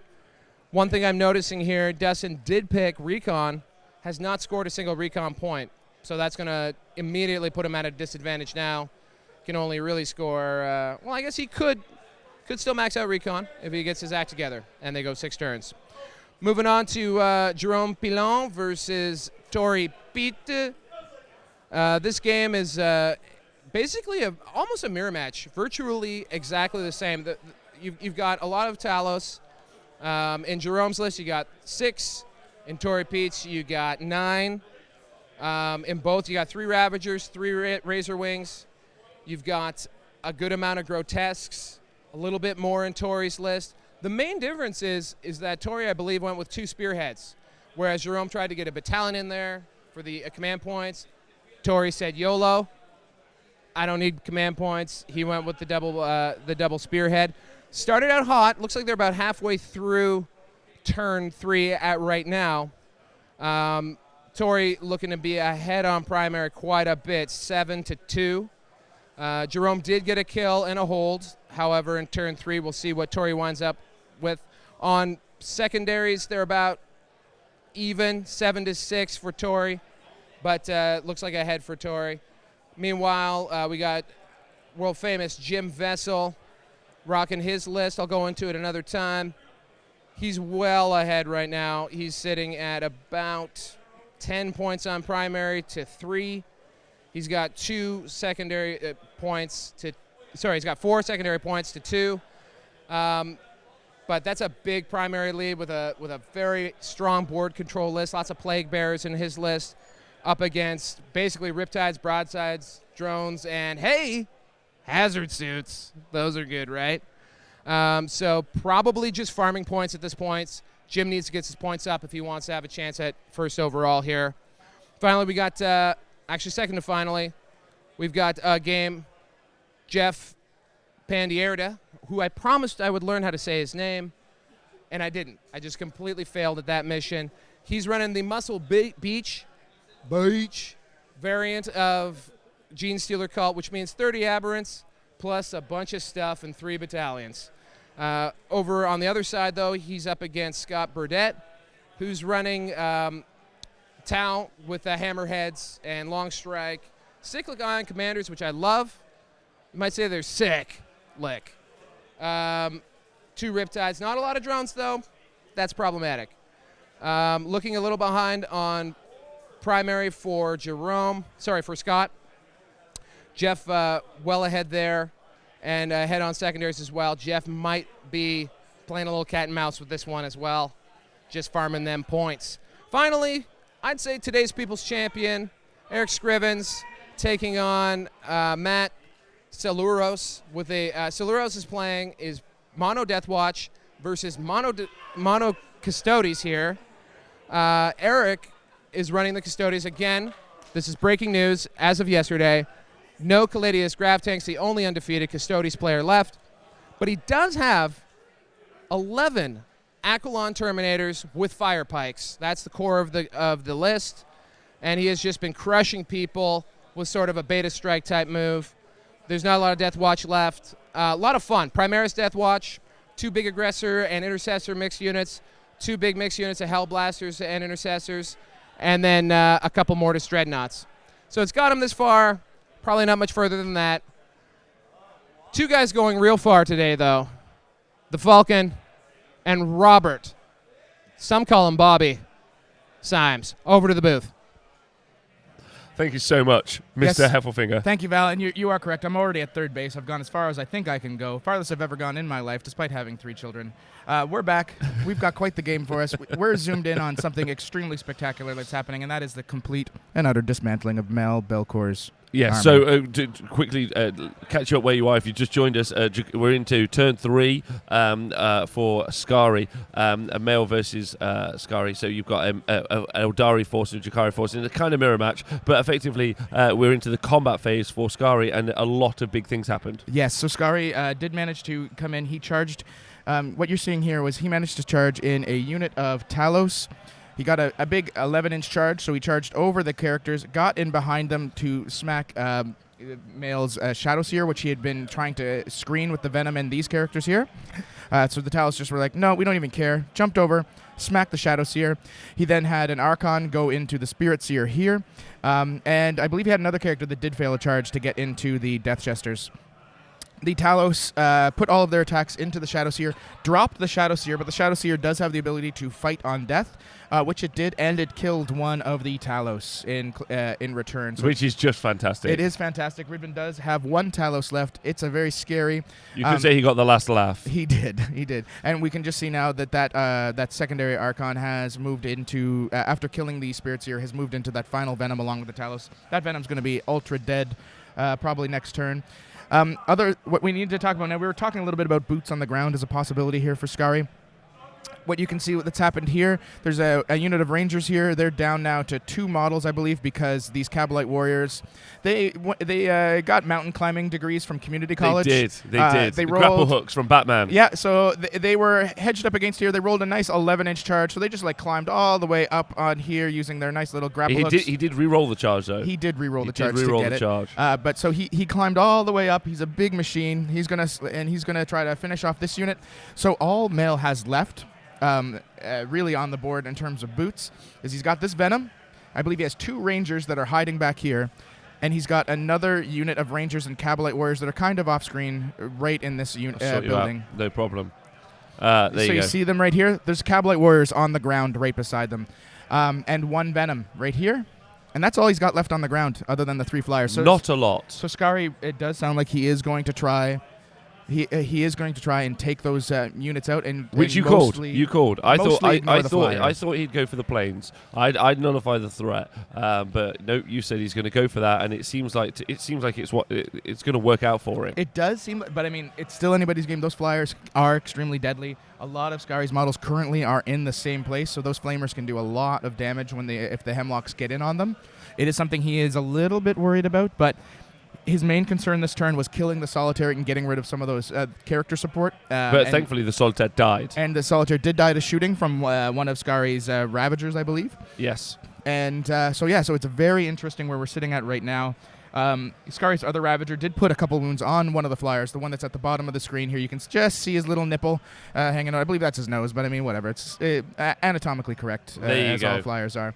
So there are a couple wounds that have been popped on it from a Ravager, but not a whole lot. Skari is kind of going for the board control here. He's got a Venom hanging out. Venom here on this middle objective. And what we can't see is there is a unit of Racks that have run all the way from here, and they're kind of hiding back here from that Venom, hopefully to pop out onto this objective when he wants to score even more points and kind of take control of the game. And as you can see from the points at the minute, it's 10-5 to... for Mail, but it is Skari's bottom turn, so we're going to get an update here and see exactly how many he was able to score. They've both scored very well every turn so far. And I do believe Skari will have maxed out Headhunter on this turn. I believe he did kill 3 characters, so that'll be a big swing for him. That will be big. Just like Mail has scored 3 of his 4 points for Pick Your Poison. Yes, but and that Shadow Seer helping so much in killing another Talos to get rid of one of those Pick Your Poison units. Yes. However, there's still a Talos left, and as we talked about when we looked at that unit card, that they are just so tough to get rid of. They obviously have great output as well. They are all of the things that you want in a unit. Oh, literally, they do absolutely everything. They're a beautiful unit. I'm not a fan of the model, but whatever, it is what it is. I wish the Kronos was better because I love the lore of the Kronos. Very cool. It's super cool. The fact that it just kind of sucks your life away by hanging out. Yeah. Just be like, yeah. Oh, yes, Scribbo has like pointed at me and say that I am, in fact, a Kronos. It feels like He's my probably ex-girlfriend. correct. It does. So we have gotten a score update. Scribbo is going to be inputting it now, but it does look like Skari was able to kill. He did not get kill more. But he did hold more, so he did score 3 points in the round, as did Mail. Skari did complete his Headhunter, and he did get his 2nd point of Recon. One other thing to mention when we're looking at these scores is Skari's 3rd secondary is Ground Control, which he cannot score till the end of the game, so we really have no idea whether or not he's going to get that. There is a possible 4-point swing at the end that we're not going to be able to talk about until everybody shakes hands. Well, I mean, these guys have already played a blisteringly fast game. It's true. I believe and Skari competently. I believe Skari has 45 minutes left on his clock, and Mail has just over 30. Wow. So, and they're moving into turn 3. There's not a lot left on the board. it's going to be a pretty. I believe this game will go to 6 rounds unless they shake hands earlier. Really, I think that's what's really interesting about these Eldar lists, right? They have so much output, but they have very little sustain and grind. Yes. Apart from, I know someone out there's like, Rob, I played against Drukhari. That's not true. You're right. A bunch of Talos, bunch of Grotesques. Yeah, they are the definition of grind and survivability. But not these ones that we're looking at here. There's a lot of small infantry squads. They're not particularly survivable. They're just going to fall away to a breeze. And then the big threats on the board have been removed fairly quickly by both players. And then there's a bunch of characters. And it's not that they're weak. It's just that they're there. So while we wait to see what happens in Mail's turn 3. Turn 3, the beginning of turn 3, we're going to get a conversation from an interview, in fact. Yes, so I believe Val is here with the loser and the winner from table 2. He'll have Joshua Death and I believe Eric Marcoux on to do a little talking. I believe Josh is going to be first on screen. So one thing, guys, yesterday there were a lot of complaints that everyone that was interviewed was extraordinarily short, that we somehow decided to only have height deficient people on stream. Well, we've changed our minds. Josh Death is an absolute giant. He makes Val look like a tiny gorilla. Rob, you want to cut to them? Let's go to them. Friendly. Hey guys, I'm joined here with Joshua Death. Josh Death. Apparently also an alias. Yes. So actually, Death is my last name. Death is his last name. Is actually my last name. I don't know. We'll see. I'm not going to check the birth certificate. That's going to get complicated. So you're coming off the top table here. Yeah, top table. It was an awesome game. Eric Marcoux, he and I have fought 4 times in the last couple years. Always really harsh, brutal games. I mean, it's really tight. He's a great player. The big one that we kind of came into this was the last 2 times we played. He had really, really bad dice in our games, and I had really, really good dice, and it really kind of tipped it. So we walked in today, and I'm like, all right, you're due. This one's yours. And he's like, nope, you're gonna do it again. And so I was right. He definitely was due. He had a really good game. He played it. God, he played it well. The night list that he's running is amazing. I think the choice to run his guard as Talon was primo. It was an amazing choice for him. Reese Robbins loves that. Then good. The tech's right. It's good. So what I want to ask is, coming up to that table, and obviously the audience hasn't seen it, does your heart sink a little bit looking at that one? The terrain? Yeah. It was. When I walked up to the table and saw it, I'm like, ouch. Because I mean, it has that one large piece, but even that one large piece is literally just short enough that you can't hide a knight behind it, which is smart. But other than that, there's no real line of sight blocking on the entire table, and 3 knight list, and he went first. So that was a really rough first turn. But I gave it a fight, put 16 points on the board, so it was awesome. It was really, went all 6 turns, fought it out to the nail, and it was brutal. I gotta say, the snake eyes charge for Pedro through the forest, 2 inches away from the knight, that was hilarious. So if you're trying to get away in the forest, you don't have to outrun the bear. You just have to outrun Pedro Cantor. Thank you very much for joining us, Josh. Good run so far. Thank you. Setting up nicely for maybe a second place or a high placing. 4-2 is my hope. 4-2. I need one more That's win. what they call that is false modesty, a specialty up here in Canada. It's what we're really good at. We don't actually think that you're that great. We just make you think that we think you're that great. But 2 guys that, no, for real, no, for serious. These guys, they're great. Robin the Falcon, back to the booth. Wow. I mean, look, sarcasm doesn't really work on me because I'm English. Yeah, sarcasm 100% works on me. Val has lied to me my entire life, and I still love the man. Nothing I can say ever poorly. I mean, that's what I mean. He He lies to everyone, right? Genius. That's why you guys call it the 40K Stats Center, yet neglect to put any stats in the show. Oh, it's for sure, but it's also because Val doesn't understand numbers. That's why he's in the financial market. Because you don't need to. All money is made up. Val is looking at me now. And I hope you can hear that. It is a fiat currency that means nothing. So how can you be in debt to the moon? You can do more. Absolutely, yeah. I think this is Go fine. right ahead, Val. You go find something. I'll just do a 1 second.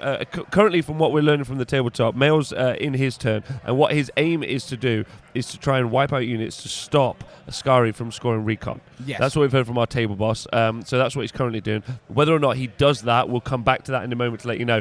Now Val's going to go and interview a apparently the best player in the world. The self-professed and ITC-professed best player in the world. Yeah, he is.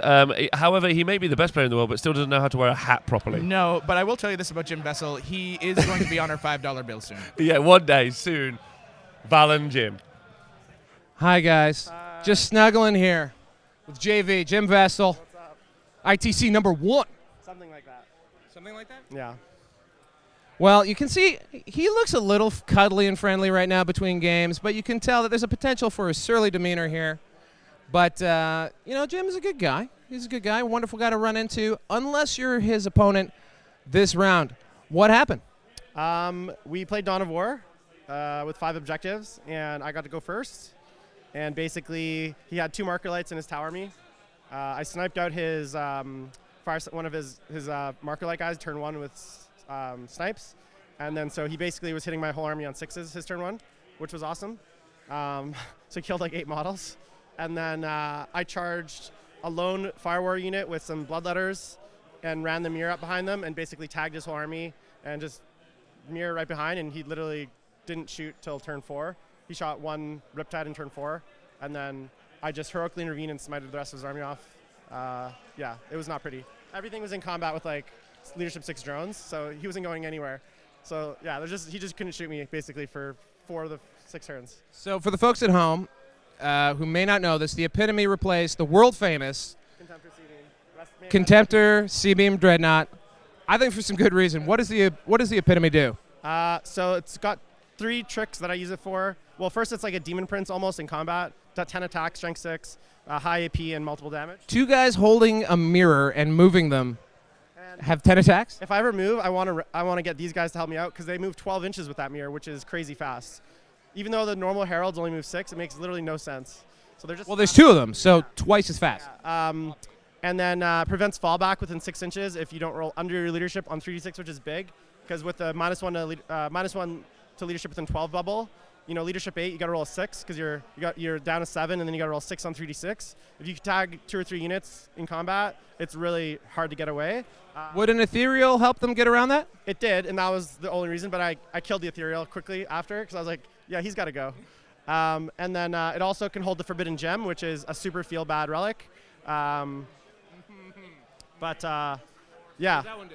So Forbidden Gem, it's kind of same shenanigans. Start of any phase, you pick a character within 12. If you roll over its leadership on 3d6, it can't act for the phase, can't fight, can't shoot. Any aura abilities are canceled. So, for instance, I did that on an Everstar that came into me, stopped it from doing attacks. Did it on a Knight Crusader that got too close. A character, it started shooting phase, couldn't shoot. Are people not factoring this in yet? Honestly, I forget it more than my opponents. It's one of those relics that's very, very not used a lot because no one really takes Slanesh characters. I tell you at the start of the game, and then you kind of forget about it. And then in that one critical phase, it's like, gotcha. So, yeah, it can be devastating. Yeah, so I got a bunch of Demon Princes. I got this guy moving this mirror. Don't worry about him. He's got this relic that messes you up and you can't do anything. So let's get this going. Yeah. I'm just a guy. So, So how many points you get there? 41. Yeah. Oh, that's what Jimbo needed. Yeah, I didn't get a bonus on turn 1, but otherwise I got every turn. Because it was the one where you have to hold the 2 objectives that you place. And basically, I placed it on the deployment zone in the open across from my other objective. And because my bloodletters are OBSEC and they charge turn 2, this is actually the first game my bloodletters have survived the whole game because they were in combat from turn 2 onwards. And one time they died in reserve. One time they died in reserve, yeah. So, talk about that. Well, that's fantastic because I was saying earlier that, you've taken the hard road so far. Yeah, my last 2 games were super tough. Yeah, so 2 big grinders, which lower points, which when you need to have top points to win this thing, this is shaping up a little better. Yeah, it's looking good, but now I got a Murderer's Row, whatever's left here. So Murderer's Row, 2 are left. 2 murderers never convicted, though, right in front of me.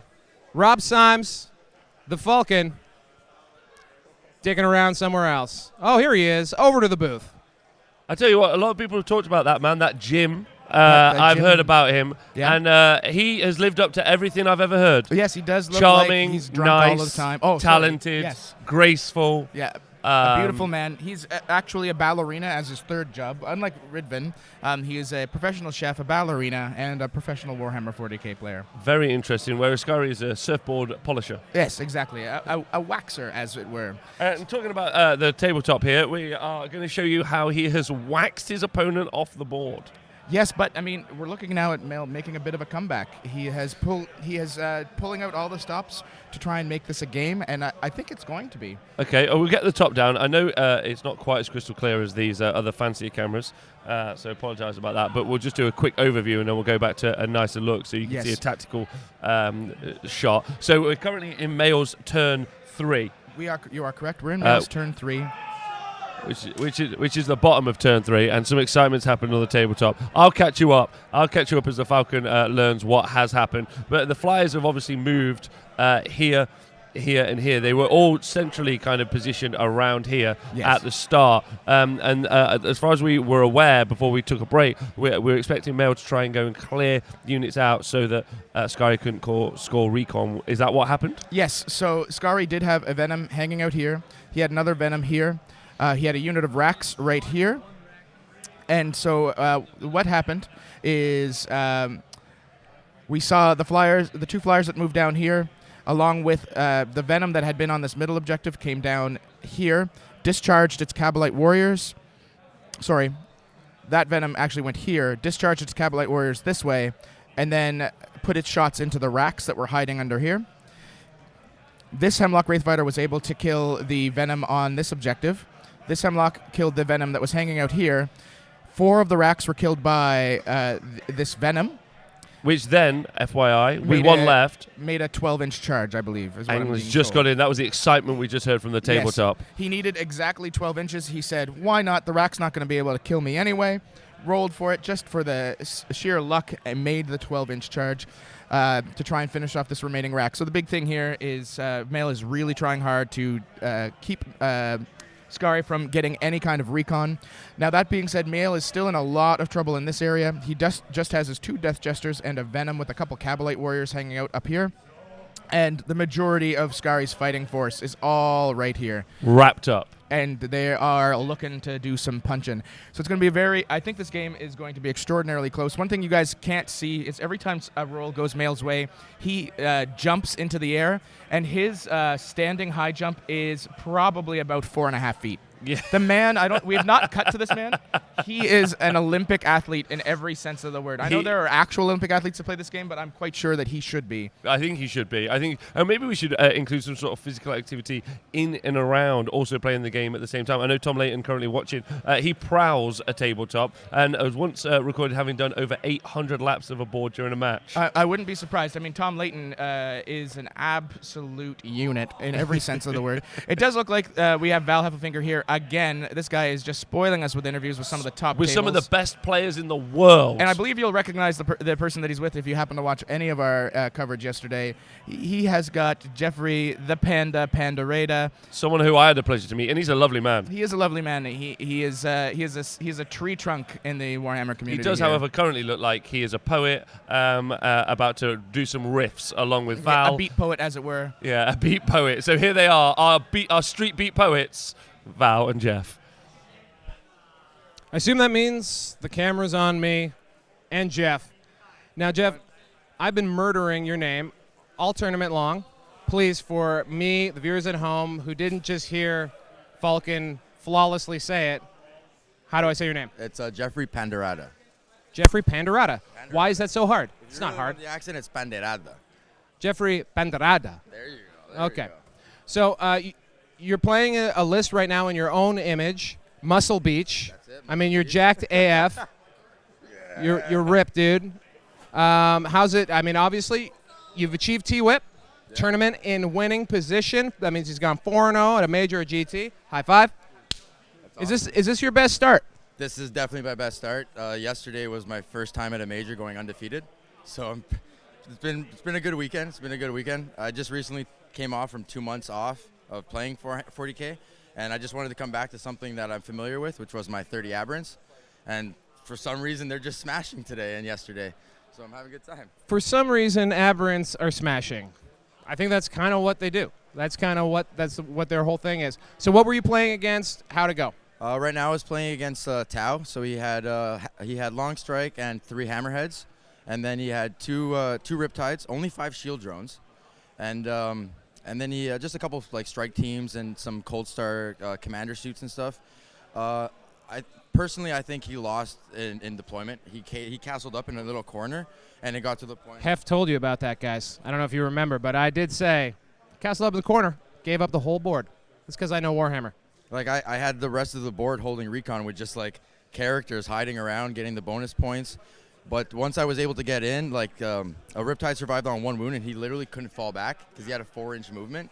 And then once I got into the Hammerheads, they couldn't go anywhere. Like, he'd fall back, and I was able to literally heroic with an Abominant and smash a Hammerhead. And then next turn, heroic. Like, it was just domino effect once I got in. So how many points you get in the end? I got 36 to 8. Ooh, Jeff P. Jeff Penderada. Well, congratulations. Thank you. Super proud of you, bro. Thank Toronto native as well. Well, maybe not native, but Yeah, native? born and raised. Born and raised in the T.O. dot. That's the 6. But right now we're in the Otto Wicks. What's 613? I think 613 air code. No, here is 613. Oh, here? Anyway, I'm an idiot. You know that. You know who else is dumb? No, it's just me. Shoot. Anyway, back to the booth. Cheers. Thank you very much. 2 of the best members of the 6. That's correct. Torontonians' own. Yes. Guys there. So we can see on the tabletop there, because you guys at home were discussing Scary and Mail and their athleticism. And you can see them on the tabletop. Mail, a gym coach. Scary, a professional Warhammer player, and also Surfboard a waxer. I mean, it's something to be proud of. The buffer, yeah. So Mail has finished his turn 3. Yes, he's now down to 15 minutes. That turn did take a little bit of time for him, trying to work out exactly how he's going to pull himself out of what he thinks is a bit of a bad situation. I think he is right in that it is, but it's not terribly out of control yet. He did manage, like we said, to clear out most of this half of the board of Scari's units. Now, because of the mobility and the output of those flyers that he maybe should have dealt with. Well, you say you maybe should have dealt with it. We'll see how it all plays out. I think this is the first time we've disagreed, but I'm not saying you're wrong. Those hemlocks are absolutely terrifying. This ended up being nothing. The Venom absolutely did no wounds to the Rack. The Rack is still living. He made his leadership save, so he's just hanging out. He's like, whatever, I don't care about you One guys. Rack, just holding on rack. for dear life. Yep. And then we saw the combat here. The Cabalite Warriors have brought those Rangers down to 1 model. Up here were all of the dangers happening for Mail. The Death Jesters, one of them is down to 2 wounds. The other one is still full. But the Talos did clear out all of Mail's Cabalite Warriors and Rangers that were hiding behind that rock. We'll get a better view of the tabletop now for you guys. We'll go to my cam. And we'll be able to. It does look like at the end of this turn, Mail will score the bonus point because he does have a couple Cabalite Warriors hanging on here, and he does have some hanging here, which are the 2 objectives that he placed. So he will be scoring that bonus point, and it does look like if Scary can clear off these models, that he will score his bonus as well, since these are the 2 objectives he needs to control. Okay, and that Talos is still denying the bonus point over for Mail at the minute being on the board. It's still on the board, right? The Talos, yeah. So for the poison, yes, that Talos is still alive. It's still kicking. It's going. It looks like it's either about to pick up a bunch of the remaining Rangers, I believe, that are Cabalite Warriors that are on that objective, there's I believe a homunculus hanging out here trying to finish off the Death Jesters. No problem. Let's go find out about that. Let's get a little closer. Let's get a little closer and see exactly how. I mean, this game is really coming down to like the finest single units. I mean, we just did discuss that a Venom having to charge into a Rack was a game-changing play at this point. Yes. Which is nice that it's the minutiae of the game that really is going to pull through for the win, because as you said, it's quite close. It's a very close game. I do believe Scary does have the advantage over Mail, but like we said, I mean, those flyers are still full health. They can put out a ton of damage. Unfortunately, the range on the Hemlocks means that he has to do a lot of movement, and now they're in the bottom corner where there isn't a whole lot hanging out. So he's going to have to make quite the beeline. This one should be able to get up here and provide support if nothing's locked into combat. I believe there's another one that's further down. Not sure what this guy's going to be able to do for support. Maybe come up here and take out the Cabalite Warriors that are hanging out here. I mean, that would be quite useful realistically, or potentially. He probably can make it all the way up here and get into the Ravagers, depending on where Scary moves them. Yeah, but I feel the one in the center is going to have to move forward and go and take out the Talos. and bringing him out of combat is going to be because then just to get that point, and the threats are all there as well, so he might as well be there. Yeah, for sure. And go take those guys out. And we did just find out Scary has spent the last of his command points, so both players are down to 0. The game is now completely based on what's on the die and nothing further. No more shenanigans from Yeah, either no player. shenanigans. All shenanigans over. Most of the Psychers are dead as well, in fact, actually. Yes. Shadowseer's dead. Shadowseer's dead. The Cat Spirit Lady is Seer, dead. Cat Layer. I believe all Psychers, except for the Hemlock Wraith Fighters, as they are Psychers, are dead at this Do point. they need any more rules? You know what? If I would say no. I believe if they could get rid of that Vector Dancer ability, maybe they would not be as absolutely terrifying as Eldar Flyers. They are atrociously good, But- which is why you see them in all those top lists, and you see them constantly taken. Particularly the Crimson Hunter Exarchs. I mean, Hemlocks, they are no slouches either, but those Crimson Hunter Exarchs put out so much damage for what they're capable for their point cost and what they're capable of doing. So I actually think the mobility of cheek. I for one really like the cheeky smite coming out of these. Yeah, it is because of the quite mobility, cheeky. exactly because of this character sniping we've talked about so and the much ability already. to jinx or throw some other things out when you're not expecting it, it's quite entertaining. Yeah, very, very good. Very good. We don't know, actually, we don't have a preview yet on what we think the next game's going to be. We did hear that I think a Mechanicum / Night mix potentially has done well as Gene Stealer Corpse. I think with Jeff, with his Gene Stealer Corpse, won his... Jeff was Gene Stealer Cult, so which that's a we had him on the possibility. stream already yesterday, so he might be making a return as well, playing either Mail or Scary later on. Yes. So that would be really fun, and I genuinely loved watching that Gene Stealer Cult army play, so I would like to see it have another crack at the whip. Well, it could truth be told. any really of 5 people. Once we're said and done here, there'll be at least 5 undefeated players, if not more, once this round is over. But these Canadian events are no one in Canada is scared of hard work. 6 rounds seems like nothing to these gentlemen. So there are 2 more games for you later today. For sure. I'm not sure what time zones you guys are listening in. In fact, actually, in the Twitch chat, or anywhere else you're listening, drop us a message. Let us know where you're listening in from. A bit of an international cast, obviously, and it's quite exciting. You've got a bi-national international commentary team, which is exciting. Bi-national. Bi-national. That's 2, right? That's super sexual. That's how I it agree. works. We could just call it international, but I was being more specific because that's what we do. I mean, Canada is still a British colony in almost every way, shape, and form. So really, it's a single nationality. Oh, Broak is in Sweden, and also Vargas is from Sweden too. Valerie's from Bulgaria. Rogrex is from Svenska. Scottish Highlands from MKill, and Sergeant Ross tuning from Denmark. So people listening from all around the world, specifically the Nordic regions. That's nice. I wonder what you guys are doing up. I suppose those long winter nights. Those long winter. As someone who also has long winter nights, I fully appreciate everything you guys go through. Wolf brother, Mon. I know for a fact Frank. God. I know that France. Ines Wilson's here. is, from What a Scotland. beautiful man. And Larry Tattoo from Ireland as well. So thanks for joining us, everyone. So we're in Scari's turn. We are on Scari's turn. Scary has a lot of time left on his clock, folks. He had 45 minutes coming into this round 3. Mail is stuck with 15. We're just now waiting to see exactly what all these dice rollings are for. It looks like we're getting those Death Jesters into combat as well as the Venom. Scary is trying to clear out these objectives so he can score that bonus point this turn. And then we'll move on. So let's see. Can we get a close-up on this close combat and see what's getting picked up? Of course, boss. Not an issue at all. So there we go. So as we can see, we've just taken a model off there. So it looks like at least both Death Jesters have been pulled. A Succubus that had been hanging out here with a couple Scourges ran in, has dropped one of the Death Jesters. It looks like the Homunculus took out the other.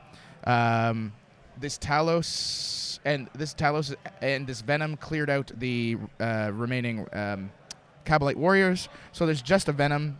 We're just rolling out to see if that Venom manages to survive what's left. And if it does, it's going to... Oh, sorry, this is a Death Jester. His yellow head is still hanging out. So Only one he of is them were picked up. surrounded at this stage by that one Venom. Yeah, we'll see we'll see how the rest of that goes. This is a big deal for Mail because this will kind of basically split the board for the players, with Scary taking up this half and Mail with this one, and we'll have to see what happens after that.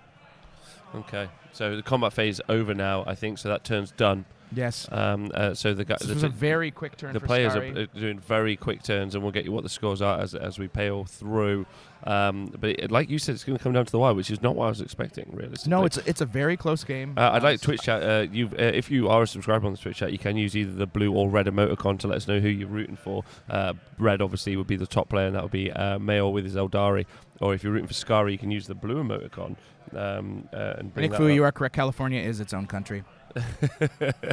So yeah, you can use the blue the blue emoticon is the thing that you can use to let us know if you're rooting for Skari. Yeah, that'd be really great to see, guys. Tell me exactly who you want to win. I, of course, Are you neutral? they're both Canadian, so there's a bit of neutrality there. But at the same time, Skari is a wonderful lover, a beautiful friend. I can't say enough about this man. He is also the the previous champion of the Capital City Bloodbath. He's the last current year. reigning champion, current so there's reigning actually champion. a lot on the line. Yes, he is trying to defend his title, get the Thunderhammer yet again for his Second people. year in a row. What does And Skari call his people? Anybody in the chat a Scar part of the Scare is he a Nation? Mennonite? I don't believe he is a Mennonite. No, he's not. I mean, I could be wrong. I don't see him wearing a bonnet or a plaid shirt as I do see from most of the Mennonites that I hang out with. Okay. Oh, when me and the other Mennonites hang out, that's When me and those other Mennonites hang out, he doesn't seem to fit the bill. I also don't believe any of them are surfboard waxers. That isn't a profession in their community. that's weird. Well, That's weird. they mostly It's make weird that then furniture. he does that, being both the Mennonite and a Skari surfboard uses waxer. denizens. Thank you so much. I'm super glad someone knew. Oh, At his least- community. Yeah, I Yeah, believe he his has. dudes. He has like 6 or 7 followers at least. So Okay, good. The denizens. the denizens Of the That's warp. perfect. I really enjoy that. Okay, good. So we're waiting to kind of get the final scores. They're kind of just picking up the last 3 or 4 models here. It looks like the Rangers, the one Ranger that had been sitting on that tower has been pulled, and they're now moving into Mail's turn. So it looks like this turn Skari did get hold more, kill, and the bonus to score 4 points. They both killed the same amount of units, so Mail ended with 3 on primaries. It does look like Skari was not able to get recon because of what Mail did. So Mail pulling that strategy to try and keep Skari from scoring those extra recon points. This game is close enough where that is a big deal. So right now Skari really only having these 3 sections of the board. He has nobody down here any longer. It is something he can fix before the game ends if he really needs to. Mail needs to actually start looking at his clock a little closer. We're moving. We're quite into turn we're 4. into 2 hours of the game, so I don't know how much time left Mail has left. Mail, on I his believe, is clock. getting close to 10 minutes. So he's 13 is what I'm exactly being told. So he needs to make his turns pretty quick. Skari's still riding on about 35 to 40 minutes, so he's got all the time in the world. He can do whatever he likes. So yeah, he can play through, and Mail's going to be very, very fast. We're going to get this done very quickly. Now, luckily for Mail, he really only has 5 or 6 units, and he's trying to do his best to score his behind enemy lines, which he's only got 2 points on, and to try and clear out enough of Skari's models so that Skari can't get a lot of ground control when the game ends, because that's another big thing, right? Yeah, because it's a 4-point swing that we didn't talk about. Well, we've talked about a little bit as we've gone through, but the secondary that Skari's got is only scored at the end, so it's a 4-point swing. And with the scores being 15-16, it's very, very close. 4 points is a lot in it. So if Mail can take out this Venom, take out the Ravagers, the units that are actually have some speed in Skari's list, that's a really big deal for him, because what Skari won't be able to take these kind of further away objectives, and it will limit him at the end. It's a good play. I know that it looks like the Hemlock is going to try and smite away that Talos as well. So this is the Hemlock at the top of the board there. You can see. So he's going to try and bring this in here, do a smite, do those cheeky D3 mortal wounds. I wonder how many wounds that Talos has got left. If he's full, he's not going to go down just to one. He's not smite. going to go down, but I do believe he has taken a few wounds. He's got a little green tag on him, which are how Skari does do his wound counts. Yes, the loon bands of justice. Yes, I'm wondering if our pit boss can tell us exactly how many wounds that Talos has left. Yeah, we'll find that Goss out. And he's also got the flamers if he wants to put those in as well. Yes. To take that out, and that's going to be another point. So Do you think it's going to just be clearing units out as often as possible to stop and deny the siege ground later on? Yes, yeah, 100%. I believe that's his goal. It does look like the Talus is full, so he is going to have to probably smite him and shoot the flamers into him if he wants But to that's take a lot it of damage. That could do it. Oh, for sure, it could do it. It's whether or not it does. It would be nice to keep track and make sure we know what he is targeting with that plane over there. There's not much left. Not much left. Not much left. Skari does have his 2 Ravagers still kicking, a couple Venoms. He does have several of his characters still alive, and that 1 Talos. It looks like 8 wounds have been put on the Talos. We're going to see if how Skari does on the save side. So this is again just talking about these attacks coming in at the top here. This is pretty much what is going to settle the game. It does look like he's saved by the sounds of things. We're just waiting to see. Mail's all over the place. He's hopping around. He's so excited. And we're going to wait for this damage in. There isn't much of an overgame now. It really is just putting the wounds onto the models to kill them and clear them out. So it looks like Mail actually kind of came around to it with what we were talking about, where I said he probably needs to take out the Venom. He changed his mind. He is popping the wounds onto the Venom instead, which I think is the better move. Like I said, the Talos, while it is an 8-inch movement, it's much harder for him to get all the way down to that bottom corner to score those ground control points. I do believe he's right in that. I believe the Talos is not a unit he so really needs to it's deal it's with. really interesting. What you're actually seeing is someone playing to deny points as opposed to trying to acquire more points themselves. Yes. So they're trying to stop him from achieving something later. That's an extra layer of tactical acumen that's really interesting to see on the tabletop. Actually. Yes. So really good play on Mail. Really good idea to finally kind of get out of that mindset that the Talos needed Which to Mail die. already did earlier on when he was trying to take out units to deny Skari recon. Yes. So he's playing a much tighter game. I think he really does have a very good chance of turning this around. Like we've already said, this is a very close game. That Venom is getting a lot weaker. It is getting low. But We'll it's see what not dead. happens. No, it is But not it's dead. not dead. And Mail was just saying that he really needs to kill something. He needs that kill point this turn. Yeah, every point is. It's literally a razor thin on the points now at this stage. And Mail picked up none of the extra kill more points so far. No, he has not. And he did just kill the 1 rack, I guess, which we didn't see. He did pick it off with the Venom back here. But he hasn't been able to kill that Venom yet, although Skari is rolling a ton of save dice at this current standard. We'll see what actually survives. Hopefully our table boss will be able to let us know shortly exactly what lives from all of this shooting that is getting put into Skari's Yeah, so what models. units are being shot at and what's going to live. Oh, so it looks like we had just moved into close combat is what that was, because Mail just picked up his final Archon that had been surrounded here. Yes, he had. And then we'll be able to find out which units are fighting where on the tabletop. From our pit boss, thank you so much. Nice to voir. So yeah, we're into combat for Males, and like you said, do you think he's going to get time to get another turn in? Yes. You think he is after this? I think he'll get at least one more. So apparently in close combat, the Death Jester managed to survive the Talos hits. Like we said, Mail was unable to kill the Venom in shooting. Wow, that is big. That is big because he's not going to get a kill point here. But it does look like, is the Death Jester gone? Can we get a little closer? Yeah, sure. That's the wrong button for closer. It There we go. does look like the Homunculus was able to pick up that Death Jester, even though the Talos failed to. Okay, Because that's good. there's nothing bright yellow there any longer. So that's dead. However, this is alive, Yep. which Mail is not going to be happy about. No, he did get one kill point, but I don't the believe rack. he was able to get any more. He did kill that 1 rack. I believe he wanted to kill at least 2 units to try and make it a game of it in terms of the kill more. We'll have to see how this plays out. Skari does have some targets on his turn for sure. Plus, he's already killed 2 units in Mail's turn. So Coming down to the wire on the point. So Skari straight into his movement phase as well. we're moving right into Skari's bottom of turn 4. Mail was able to kill, hold, and bonus once again, so that's really big for him. So there we go. We see it on the tabletop there.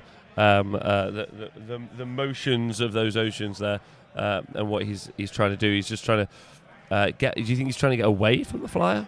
I think Skari's really trying to figure out how he can get those ground control points, because that's going to be a big tipping point in this game. Just in case, let's remind everyone about ground control and why it's probably going to change. So ground control is, at the end of the game, Skari scores 1 point for every objective that he holds when the game ends. As it stands right now, Skari's probably got these 2 nailed down, but is he going to be able to get this one and There the further one? Yeah, there are 5 more. John, if we just get the top down quickly, just to talk about them. So We'll just wait for that. So we have these 3 objectives that Skari has to be able to get to. He does have some fast moving units left, but with Mail getting at least 1 more turn in, all he has to do is take those out with the flyers, and then Skari's in a pretty bad place where he's probably only scoring 2 points on ground control. He also is going to struggle to keep getting points on recon. He's only scored 2 recon points. It's something Skari really has to think about. Rob, you may have been right about not targeting those flyers. It may have been Skari's downfall here. It We'll was. have to See, I think the decision he made was like too early. Like it was turn 2, right? Yes. And again, that's not to call it because that's no. just This game is definitely far from over. It's extraordinarily close. very, very close. But I feel that like he decided to start clearing stuff up because he got that initial kind of surge of victory from taking out those Skyweavers right at the top of 1, bottom 1. So that was a big deal. Yep. So then he's like, I'm in a really advantageous place, and like you said, Exactly. the Flyers were away, so it didn't feel quite as threatening. Then after that turn, while the Flyers have been in amongst it, they've just done the work over the course of time. They've been taking out, and the thing is, Mail has had much better target priority after turn 1. I feel his target priority turn 1 was very poor. He kind of split fired amongst Ravagers, Talos, etc. He did kill those 2 Venoms, but that was really about it. He was trying to do too much with too little. But then afterwards, since then, he's been very precise in realizing what Skari's plan was, and then taking out the Venoms right away so that they're not zooming around late game grabbing objectives. One thing we really do need to note again that maybe if you're new, just tuning in, Mail is extremely low on time. He's now down to 9 minutes, so and he still has to play through 2 full turns. This could work in Skari's favor. Like I said, though, Mail does not have a whole lot of units left. It's very interesting. I do believe we have another interview lined up. I'm going to go check out the table while we listen to Mr. Val Heffelfinger talking to an American in Canada. Here we go. Mr. Val Heffelfinger. Ladies and gentlemen, I've got one of the youngest, handsomest 40K players on the planet. You're too kind, Val. I am too kind. We're rocking Monofaction Custodes, Yes, sir. Hilarious Terminators, a word that I learned today. Oh, the Aquilon. Aquilon, not a Screwed it up. Yeah, it's okay. Aquilon Terminators. Another word that you learned today. Shit. Regardless, congratulations. You're now on 4-0. You've achieved T-Whip. Big deal on 40K stats. Very happy about it. That means you are in winning position, sir. How does it feel? Very good, very good. I've been playing Custodes, Mono, Foot Custodes since January. Played about 40 games so far, and this is definitely my best showing. I lost second round in LVO to Justin Curtis, which was an absolute beatdown. It was 35-10. And then going into this tournament, I was very worried about Chaos, and I was able to beat 2 Chaos players, round 2 and round 3. Thousand Suns killing Magnus, and then Nurgle, it was Death Guard and Demons killing Mortarion. So very happy about that. Built my confidence up a lot. So going in 4-0 is pretty big for me. So, and it's big for anybody. I mean, 4-0 at a grand tournament or major is like great achievement. Feels good. Now you're flying close to the sun. We'll see if those wings melt. Got to keep myself humble. But so I've noticed a really heavy hammer beta strike in most of the games. Like you're holding back the Aquilon Terminators. The new So, wave is the Aquilon. explain that, because aren't you concerned? Because in some of them, there's been against armies that really have a lot more models than you. Yeah. I'm just thinking, oh That's God, fun for me. he's going to be. You don't have a lot of, as long as you don't have a lot of invul saves, that's fine for me. Because all my stuff is very, very high strength, very high AP. Everything in the entire army except for shooting is D3 damage. With the addition of the Aquilon, I used to run 9 Wardens, 4 Alaris, the other one. The Aquilons give me D6 shots each, at range 12, strength 6, -1/1. So very good at taking out hordes, and then in combat they can take out anything big. But yeah, like you said, a lot of my strategy revolves around beta striking. I almost always choose to go second so I can get in. Going second against Thousand Suns was very scary because he was able to warp time Magnus, kill a unit in the backfield, and on turn 1 of that game, I was actually, like bottom of turn 1, I was actually down 7-0, and I was able to pull it back. I think 23-17 was our end result. Yeah, I was actually giving updates for that one yesterday. Now, just very quickly in this game, I mean, you guys were both playing. I'm sure the internet's going to love both lists. Yeah, that list was really interesting. It was Mono Deathwatch, He even played 2 points for the assassin to drop in instead of just the -1 to keep it. But very interesting list. I'm not surprised that it did well, knowing what it can do. But You want to give a quick rundown on what he was running? yeah, he had 2 watch captains and a watch master. He had 2 Contemptor Mortis Dreadnoughts with the las cannons and the missile launchers, and then a rapier carrier with the quad mortar. So that was a spearhead detachment. And then he had a battalion of 2 intercessors, each with 4 aggressors, 5 intercessors, and an inceptor. And then 2 Hellblaster squads, which are also troops somehow, because Death Watch. But they each had 5 Hellblasters, 5 intercessors. The only thing he got to shoot the entire game was the Hellblasters once, because I was able to get in, wrap a squad, keep it wrapped, deep strike again, get in, wrap a squad, keep it wrapped, and just move throughout the entire army. And at the end, you were really stringing them along to max your points as much as possible because you got a lot of low point wins. Yeah. Actually, kudos to your opponent. He was like, dude, I get it. Like, and he was cool, and you guys played it all the way out. I thought that was really nice. How many points you wind up with? I wound up with 36 to 8, which is one of my best wins with Custodies. That's awesome. That's going to help your chances, obviously. Battle Point's going to decide this tournament and win-loss record. Definitely. So congratulations getting this far. Thank you very much. Lovely having you on. Thank you. I'm going to do a quick update. Thank you. You can leave. Thank you. Only one handsome person allowed on this stream right this second. Very, very quickly, we got 2 more of the undefeated tables to be resolved. Diego Pita and Dusty both seem to think that they could shape up in a draw, which would be unfortunate but also hilarious. And then a little bit further down, we've got the Drukhari, basically mirror match, lots of Talos, Grotesques, Ravagers, good Drukhari stuff. That one, both sides have maxed out their secondaries. However, Tori's got quite a lead on primary and looks like the most amount of units left. So that says to me that he's probably going to be able to get a really good score here and might be coming close to the top table in the 5th round, something like that.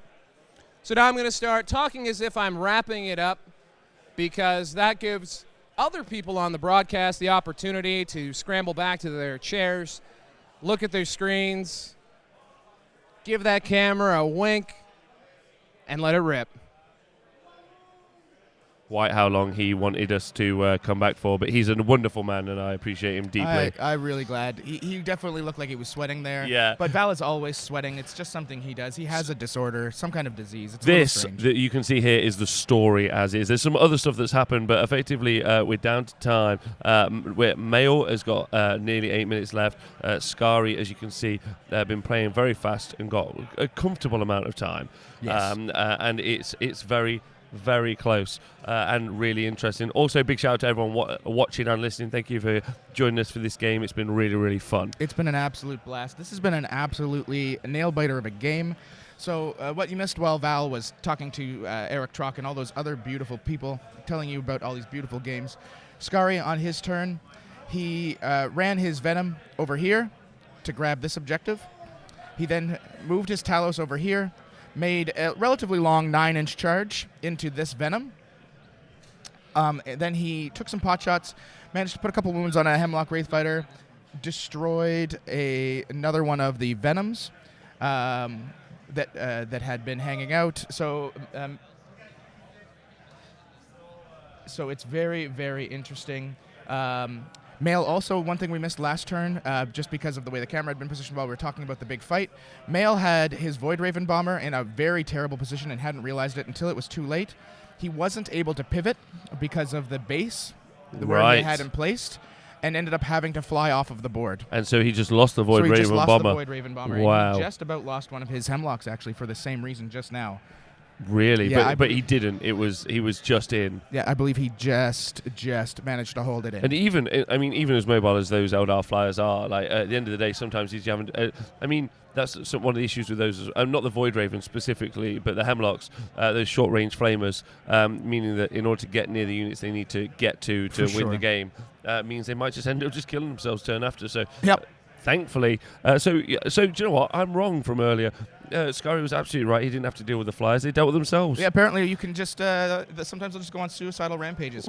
So looking at the score right now at the bottom, at the after the top of turn. Oh my God, Falcon! 5. It's so close. Yes. So close. To quote my friend Dan Sway, this is within a bee's dick of each other here. Yes, that's exactly what I wanted you to say. I love bees dicks. We're moving into top of turn 5. Last turn, Scary managed to get another recon point. Like I said, that excellent charge with the Talos, he was able to move around. And here's the line, folks, just so you know. There we go, and the Talos has just lifted off that Venom. So that is the midpoint line.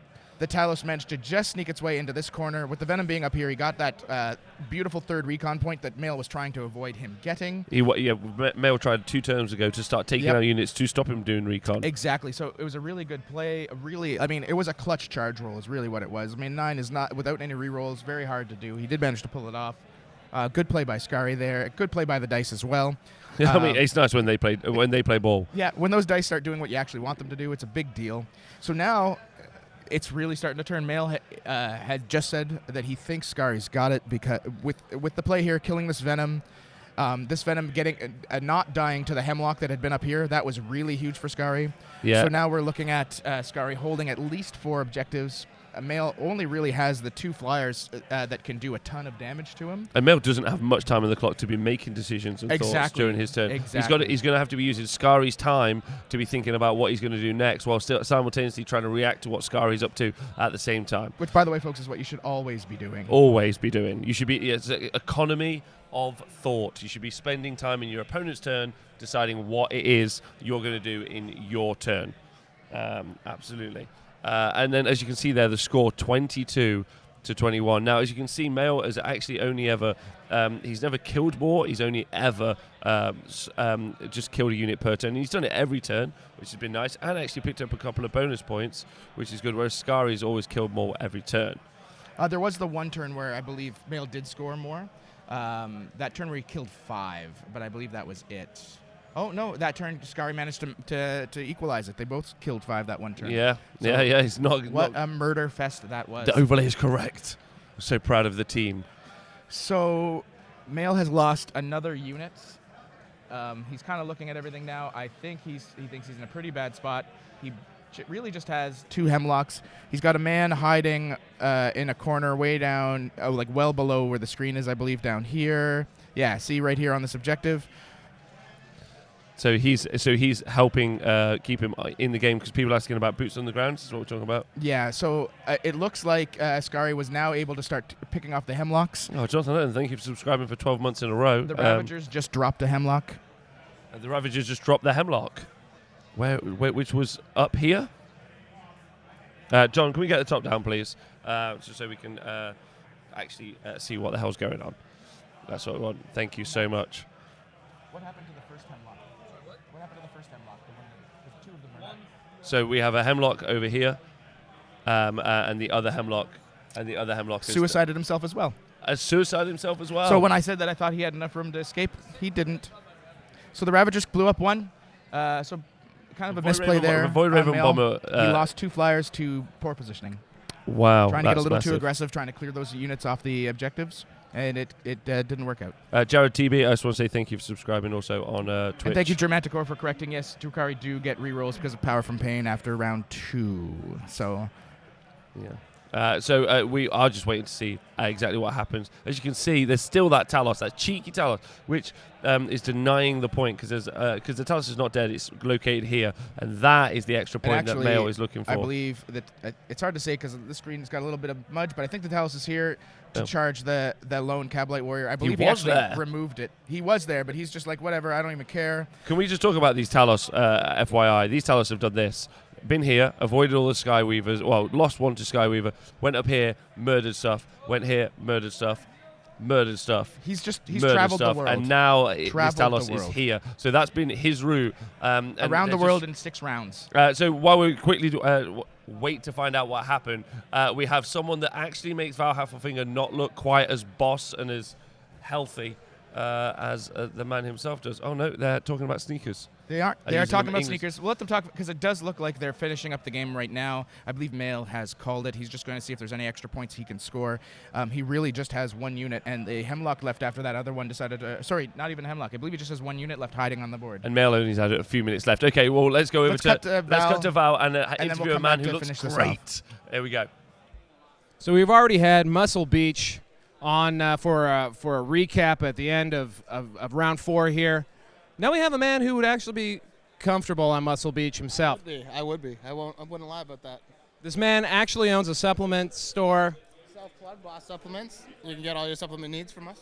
He actually cares about your nutrition and health. Oddly enough, I do. It's true. I hate him. I hate this man. Slightly. I hurt his feelings this weekend. But I also like this man. So I'm conflicted. It's okay. Tory Pete, a man from closer to my hood, Yeah. Toronto, GTA. Yeah, GTA. I'm out of Mississauga, so kind of repping Canhammer this weekend, which is Scumbag. blasphemy. Doesn't make any damn sense. Anyway, look.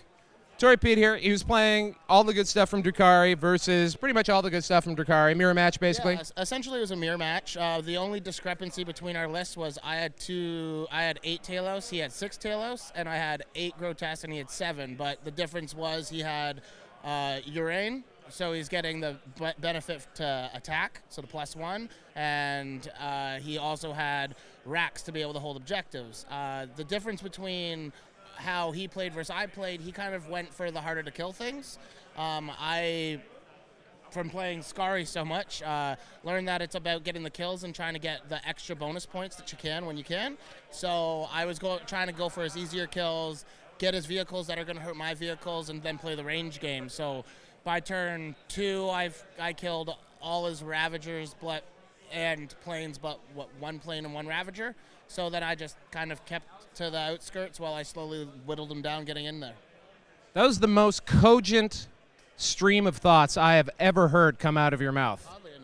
Oddly enough. But and then I also never got into close combat once with all my Grotesques and Talos. I just stayed around the brim, kind of making him, if he needed to come to me, it would pull him into my Haywire or my Ravager shots. So I was just kind of trying to bait him closer to me. So, like, if we're looking at your list, I like to describe, when I'm list writing, I look at it and I say, where are the cute choices? Where's the fat? Yeah. You're a lean man. 0 fat. We're running 6% body fat here, boys. Okay, get ready to go on stage. So we're gonna see what happens over the next few games. I'm excited to see who I play. I know that there's a lot of big guys that just kind of went through. Speaking of big guys, so we're gonna wrap up. You got a big number win, so this could be the next table match. Let's get Scary over here. Come on, buddy. Oh, look at that. Just a couple of whack asshole competitive gamers who hate each other and will do anything for a win. And if anything for a win describes anyone, it's this man, Ridvan Scary Martinez. It's not my real name, Val. My real name's Simon, so now we're playing. But you're in BCP. It's true. You're in BCP Hey, as Chris Ridvan. Reese told me not to put Scary. You were Archon Scary for a I while. was Archon Scary for a while. You were literally I the told him last only person with a fake name on BCP who's Hey, ever been but called out. It's, a handle. It's like StarCraft. People have handles. Why not? Why not? It doesn't make it. It's not fair. It's an esport now. It's a T-sport. Hashtag T-sports. Tabletop sport. So Scary, I mean, our audience obviously they got to watch you rocking it over there. This is the game I know the least about because I'm watching everything else. Yep. So they're informed. Why don't you share your thoughts from your side of the table? So going into the game, I had to make sure that I didn't underestimate. I've never played this opponent before, and his list was very not conventional. It's got a mix of everything, got the Hemlocks, got a good mix of things, and those are usually the most powerful lists with somebody who knows how to pilot them well. I knew that I had to sort of like survive for the whole game. I knew that my Talos were going to be a big deal in this game because that was like the thing that would flip the matchup for me, and I need to kill those Harlequin jet bikes. Also, my secondaries were very geared towards how I was going to play the game, not necessarily like what would be best to take against his list, but it meant that I was able to play very conservatively and just kind of get the points as it went. And we beat each other up like really, really, really well. Like turn 2, there was like nothing left on the table. It was a bloodbath. Well, I mean, in my earpiece, I get to hear the commentary as I'm walking around, and it sounded like they thought you kind of bagged it early, but then as the game went on, it was a game. So did you feel like you had an early jump, or did I misinterpret? No, they. The thing that really helped is I killed all the jet bikes in the first turn, and my opponent failed to cast a few psychic powers, and I had Cat Lady, I had a Rain deny a good psychic power, and I had my Homunculus with a Helm of Spite also helped deny Twilight Pathways, which stopped him from double moving his jet bikes, which kind of held them, and then he rolled to, I vected his reroll for the charge, which then held his jet bikes in one spot, and then he wasn't able to get into me and like kill me in close combat. Then I was able to counter the jet bikes, then all the characters were there, and there was all my secondaries, and I was able to get, so that's why I clumped all the objectives together, because I knew I was going to jump into him, and I needed to be in a position to get all the objectives as the game went. So before you burst onto the old competitive scene, about last year really, once the Drukhari book dropped, Yeah. I just assumed you were a snowflake of a narrative gamer. I tuned a few times into Scared Cast. I'm like, who is this guy? He's Mexican, but he's Canadian. He lives in Barrie. It was confusing. Really what you are is a stone cold killer. But you got two, I would call, significantly snowflake choices in your list. One, you've reigned these days, right? Cat Lady, yeah. Two, Reefer jet bikes, everybody. So can we talk about those choices and how they work in your list? So I, after going to ATC, I noticed that there was a trend in a lot of like tank commanders and dreadnoughts and things like that. And those Reaver jet bikes just allow me to go and touch something, and that's all they use for. They're a 40-inch threat range with a charge and advance, which is crazy. So you can go and touch anything on the table. You have to stop the mortars from shooting, tag them. You have to stop, a tank commander from shooting, tag them. In most of the games as well, they work as a very, very fast screen that you can move block something with, because they can move, 26 and then 28 inches, which is crazy. Yeah. Very cool. Well, I'm not even sure that the crowd knew that you had won, and I might have just blown the lead, as they say. Turns out Scary won. What was the final score? I was 35-24 in my favor. Well, that was a nice tight game. Brother, you are the defending champion. Thank you very much. You're doing all the right stuff to make it games. to make it happen. Nothing is set in stone. 2 more games, one at a time. Thank you. Thank you. I love you. Scary, when I was in Europe as the worst Canadian ETC player of all time, not actually true, but pretty true.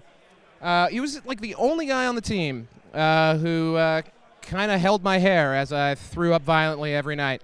He was just a wonderful man, and I'm almost rooting for him. Come on in, Mael. Direct from Krypton. Why don't we get a little forward here? There you go. Scribble, how we look? A little bit this way. Yeah, all right. More that way. Okay. We were just debriefing with Scary. I know you did take the L there, but we wanted to talk to you about how it felt from your side of the table there. Oh, well, it was a pretty close game. I loved it. It's nice to play at this level of competition, playing against good players. That's how you become better. So, yeah, that was pretty cool, and I've learned a lot. I've made a lot of decisions, and every decision counts. So that's the kind of game I like. That's great, yeah. When you get the brain sweats. Yeah. You're not moving around very much, but you're just pouring sweat. Kind of like that, yeah. Any highlights from what was going on the table for you? Yeah, his succubus was really a game changer. He blocked he charged with his Talos, so the Talos was in close combat. I couldn't get out of close combat with the Sharnet and Impaler, so I couldn't kill that Talos. And that Talos was water point, and that's a highlight. I love his succubus. Hey, never turn Scary upside down. Not sure for sure which way he is, but it's fine. Mael, you were great on stream. Thanks for delivering an amazing game. Really top-tier stuff. I think we're going to let Robbie sign things off for round 4 here at Capital City Bloodbath 2019. Mael, congratulations getting this far. Hopefully you still get a nice finish. Yeah. Val, great work there. Great pair of competitors as well, so thank you for being on the stream. It's so excited about the next round was the Falcon, that he's actually flown the coupe of Kakar and has gone to find out who are next. Max Dubois, our table boss, has joined us. We're just going to wrap up the stream now. The Falcon excited about the next round. Are you excited about the next round? Oh, I can't wait. Do Yeah. we know Do we know the matchup? Do we know who we want? We don't know yet, but there is 2 custodies lists potentially going to take it. Oh, there's one. Sorry, there's 1 custodies list potentially going to take out the tournament. It's a weird one. Also, it's not like jet bikes, and it's not Keladius. Eric, I think we saw him interviewed Yes, a minute sir. ago, so that's exciting. Yeah, But I yeah, just want to say thank you to everyone watching. Yes, sir. So special thanks to Naosi. There you go. There's no stock There's the nest. Falcon. We're going to take a break now. Thank you for joining us. We're going to come back with some great coverage. These 2 have been amazing. So Scrivo and Val. I hope you guys have enjoyed it. Please join us for the next 2 games to see who will be the winner of Capital City Bloodbath. Aussie, Aussie, Aussie. Goodbye.